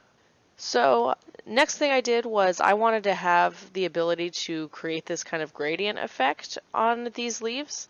So I just created a mask here with a simple gradient, and I added this grunge map over top to just kind of multiply away some areas to give it a little bit of texture. And then what I did was I took this gradient map and put it through a histogram scan, and I exposed the position on the histogram scan into this gradient mask parameter, which now when you move this, you can see it adjusts the position of the gradient. This is super, a super simple mask. It works for this scenario, but you can make it as complicated as you like if you wanted to do some more layers and put the histogram scan at the end or whatever you wanted to do. So now that I have that set up, the mask for this gradient, this is where it gets a little bit more complicated because I wanted to be able to control the color of this gradient here. And the way that I did that before was by using this, color match node, which is driven by this, just default value that I had set up just directly in the graph. However, the one that is being input into the gradient color in this color match node is going to be affected by this target color parameter, which is, exposed here as base color. So I can't plug this uniform color that I chose into this color match, because if I change the target color for the base of this leaf here, this is no longer going to match the source color for this color match node. So because of this, we have to actually do a graph function for this source color input for the color match node, so that it will take the value that we set in this target color parameter and use that value as the source color. So what we're going to do here is we're going to go to this uniform color, and below where it says edit exposed graph function, we're going to instead hit edit function graph, which this would be empty normally, but I've already created the graph function. And what we need to do is we need to call the parameter that we have exposed for that base color, which is the target color from the color match node right here. So we need to call this parameter, as you can see, base color. This is the graph input, and it says float 3 here. So we are calling that value, and the parameter here in this for the input, it's expecting a float 4 and not a float 3. So we can't just set this as the output and have it to work, because it's actually not a float 4. So what we have to do is use this vector float 4 here, and we're going to input the get float 3, this called value, and put it in the input here, and then we're going to add a float 1 into this last input down here, which is going to, it's set to 1 because it's essentially the alpha channel, and the alpha channel is going to be a value of 1 all the time. So this is totally fine. And then when we're done with that, all we do is we would right click this, and this is set as output node. It's grayed out because I already have it set, but that's how the parameter knows that this is the value that it's using as the output in your function graph. And now the gradient color will actually work. So if we change this, we can also change this, and it's all functioning properly. So if we hadn't done that and we changed this color here, this parameter would no longer work anymore. So that's just a really super simple example of setting up a graph function, and it can be kind of confusing because it works a little bit differently than your normal graph. And then all I did here was I was just adding a little bit more details, a little bit more different color breakup in these spots. And all I did was use this HSL node with very, low value changes, because this HSL is going to take this input and just shift the hue, saturation, lightness just very slightly. So it'll still be affected by the parameter, and I'll still just get a very subtle change in the color, as you can see here, when these other parameters are adjusted. So another parameter that I exposed here was in this edge detect node. I exposed the edge width and the edge roundness. That's because I was creating a mask to add these color shifts around the edges of the leaves. And that's going to be driven by this edge detect. So if we come over here, I can just double click this and we'll preview this parameter here. And you can see it changing in the diffuse, and you can also see it changing over here in this mask. And this isn't exactly what the mask looks like when it's being input into the opacity of the blend layer. I added a lot more breakup to it, so it wouldn't just be these flat outlines. So I put a bunch of grunts and did a slope blur and multiplied over top. So this is the first layer of edge color, and then there's a second, slightly darker layer from this HSL node. Again, this is all still being driven by this color match parameter here. So now that we have all those parameters set up, you can see here that we can get a lot of different variation just with just a couple nodes exposed. We don't really have to try that hard with like a million exposed parameters. Like if we expose literally everything in here, it would just be super overwhelming. It would be difficult for people to use.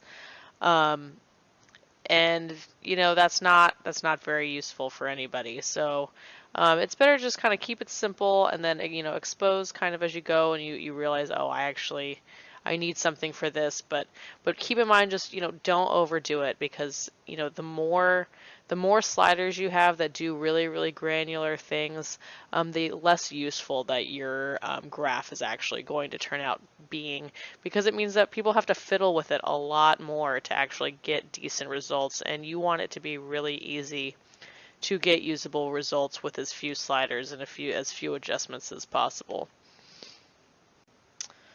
All right, that is it for this lesson. I hope you learned something about exposing parameters and can kind of see how useful they can be for creating dynamic texturing tools, and hopefully you can use these in your own project.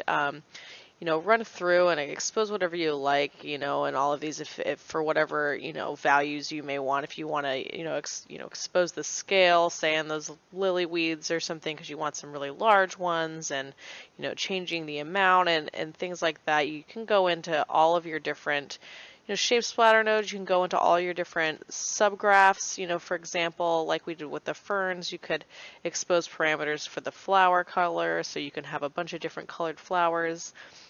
Things like that. So yeah, I will see you all in the next lesson, and we are beginning to reach the end here. All right. All right, welcome back everybody.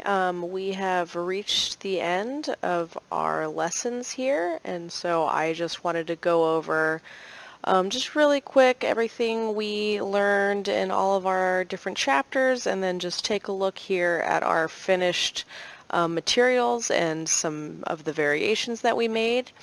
I just went ahead and loaded this up in Substance Designer here, and I went up to the renderer and selected iRay so we could get a nice high-res render of our material to look at.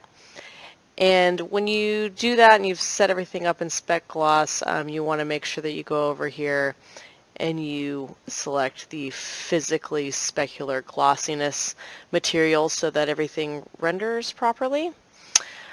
And then same thing like when you're doing the regular OpenGL render preview, you can go into your material and set up your scale values so we get the realistic height result.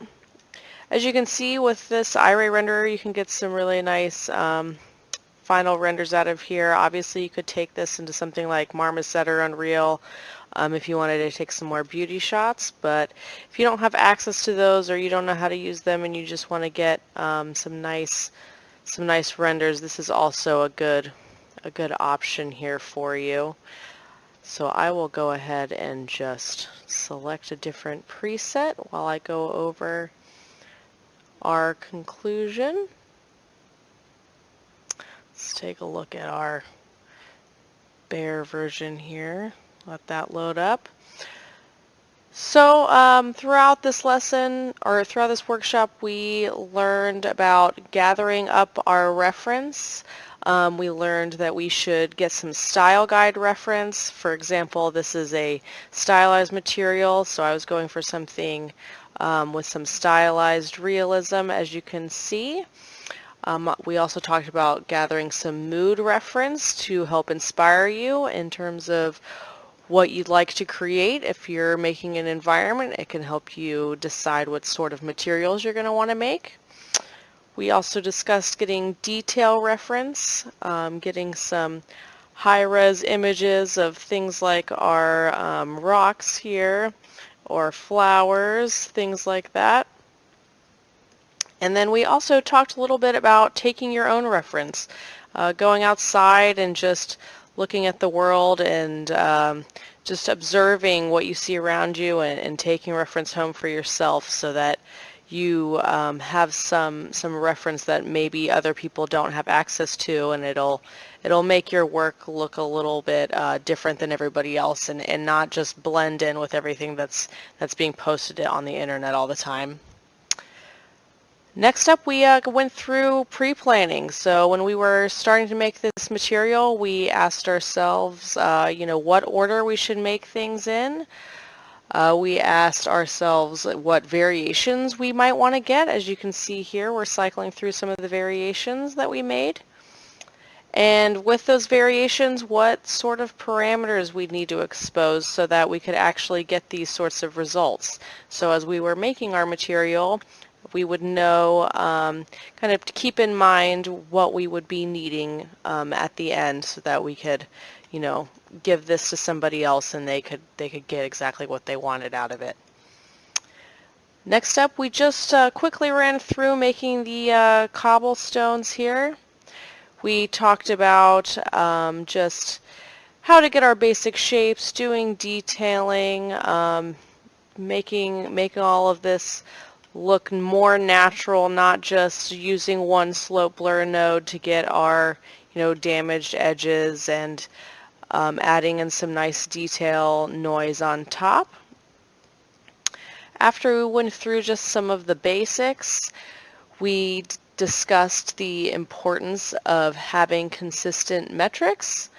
In this lesson we went through how the height map works and our height scale. As you can see here, we talked about how we got this number so that our height map would show a realistic height for the material we were creating in our preview window so that everything would look natural. We went over texel density, which is our pixels per meter in our material, and how that is important across a project so that we don't have low resolution textures next to high resolution textures throughout our project, which will break consistency. And then lastly, we went over making assets in our materials that are at the appropriate scale. For example, learning how to judge based on our metrics how large some of these assets are in our material, like these flowers and our rocks compared to a human being. After we went over that, we talked about the shape creation. We went over in detail making some flowers. We went over making our sticks, and we went over making a little generator for our pebbles here so that we could choose a variety of different pebble shapes to use throughout our graph, and that maybe could be used by somebody else. And the next chapter we talked about was the shape splatter node, which would then use all of those subgraphs where we created our different shapes to splatter and distribute around our base cobblestone and dirt ground height map. We leveraged the shape splatter node and the fact that it has a built-in flood fill and its subsequent, shape splatter to color blend node, for example, so that we could build these flowers, for example, in full and then splatter them with their gloss and their color information across our graph, and how these can be used, with scanned atlases to make entirely new materials out of them. Once we had our height map complete, we went through finishing up our material, and we talked about setting up our color map for our material here, which a lot of it was completed inside of our subgraphs, making these shapes here, as well as making the, the rocks and the dirt color and the gloss for everything. And lastly, we went over exposing parameters, what exposing parameters means. So exposing those parameters makes it so that we can use these Substance Designer graphs outside of Substance Designer. Other people could take them in Painter, for example, and use them to make their own variations. We kept our parameters simple, just exposed the things that we knew we would need so that they would be usable for anyone who didn't see this graph before, didn't know how it was used, and they could get what they wanted out of it. So as you can see, we got some nice results here. We got quite a few variations out of it. We could get plenty more if we wanted to. We could get, some more muddy ground. We could get something maybe with just a lot more flowers with a lot of different colors. We could do all sorts of things with this one graph that we made in Substance Designer, and really leverage that in our project. So I hope y'all learned something here. I hope this workshop was helpful for you. I know there were some times where we talked about some topics that weren't the most exciting, like our metric lesson, but it is important, and yeah, I hope you guys can take what you've learned here and make some really cool materials out of it. All right, thank you for watching, and I wish you luck in your projects.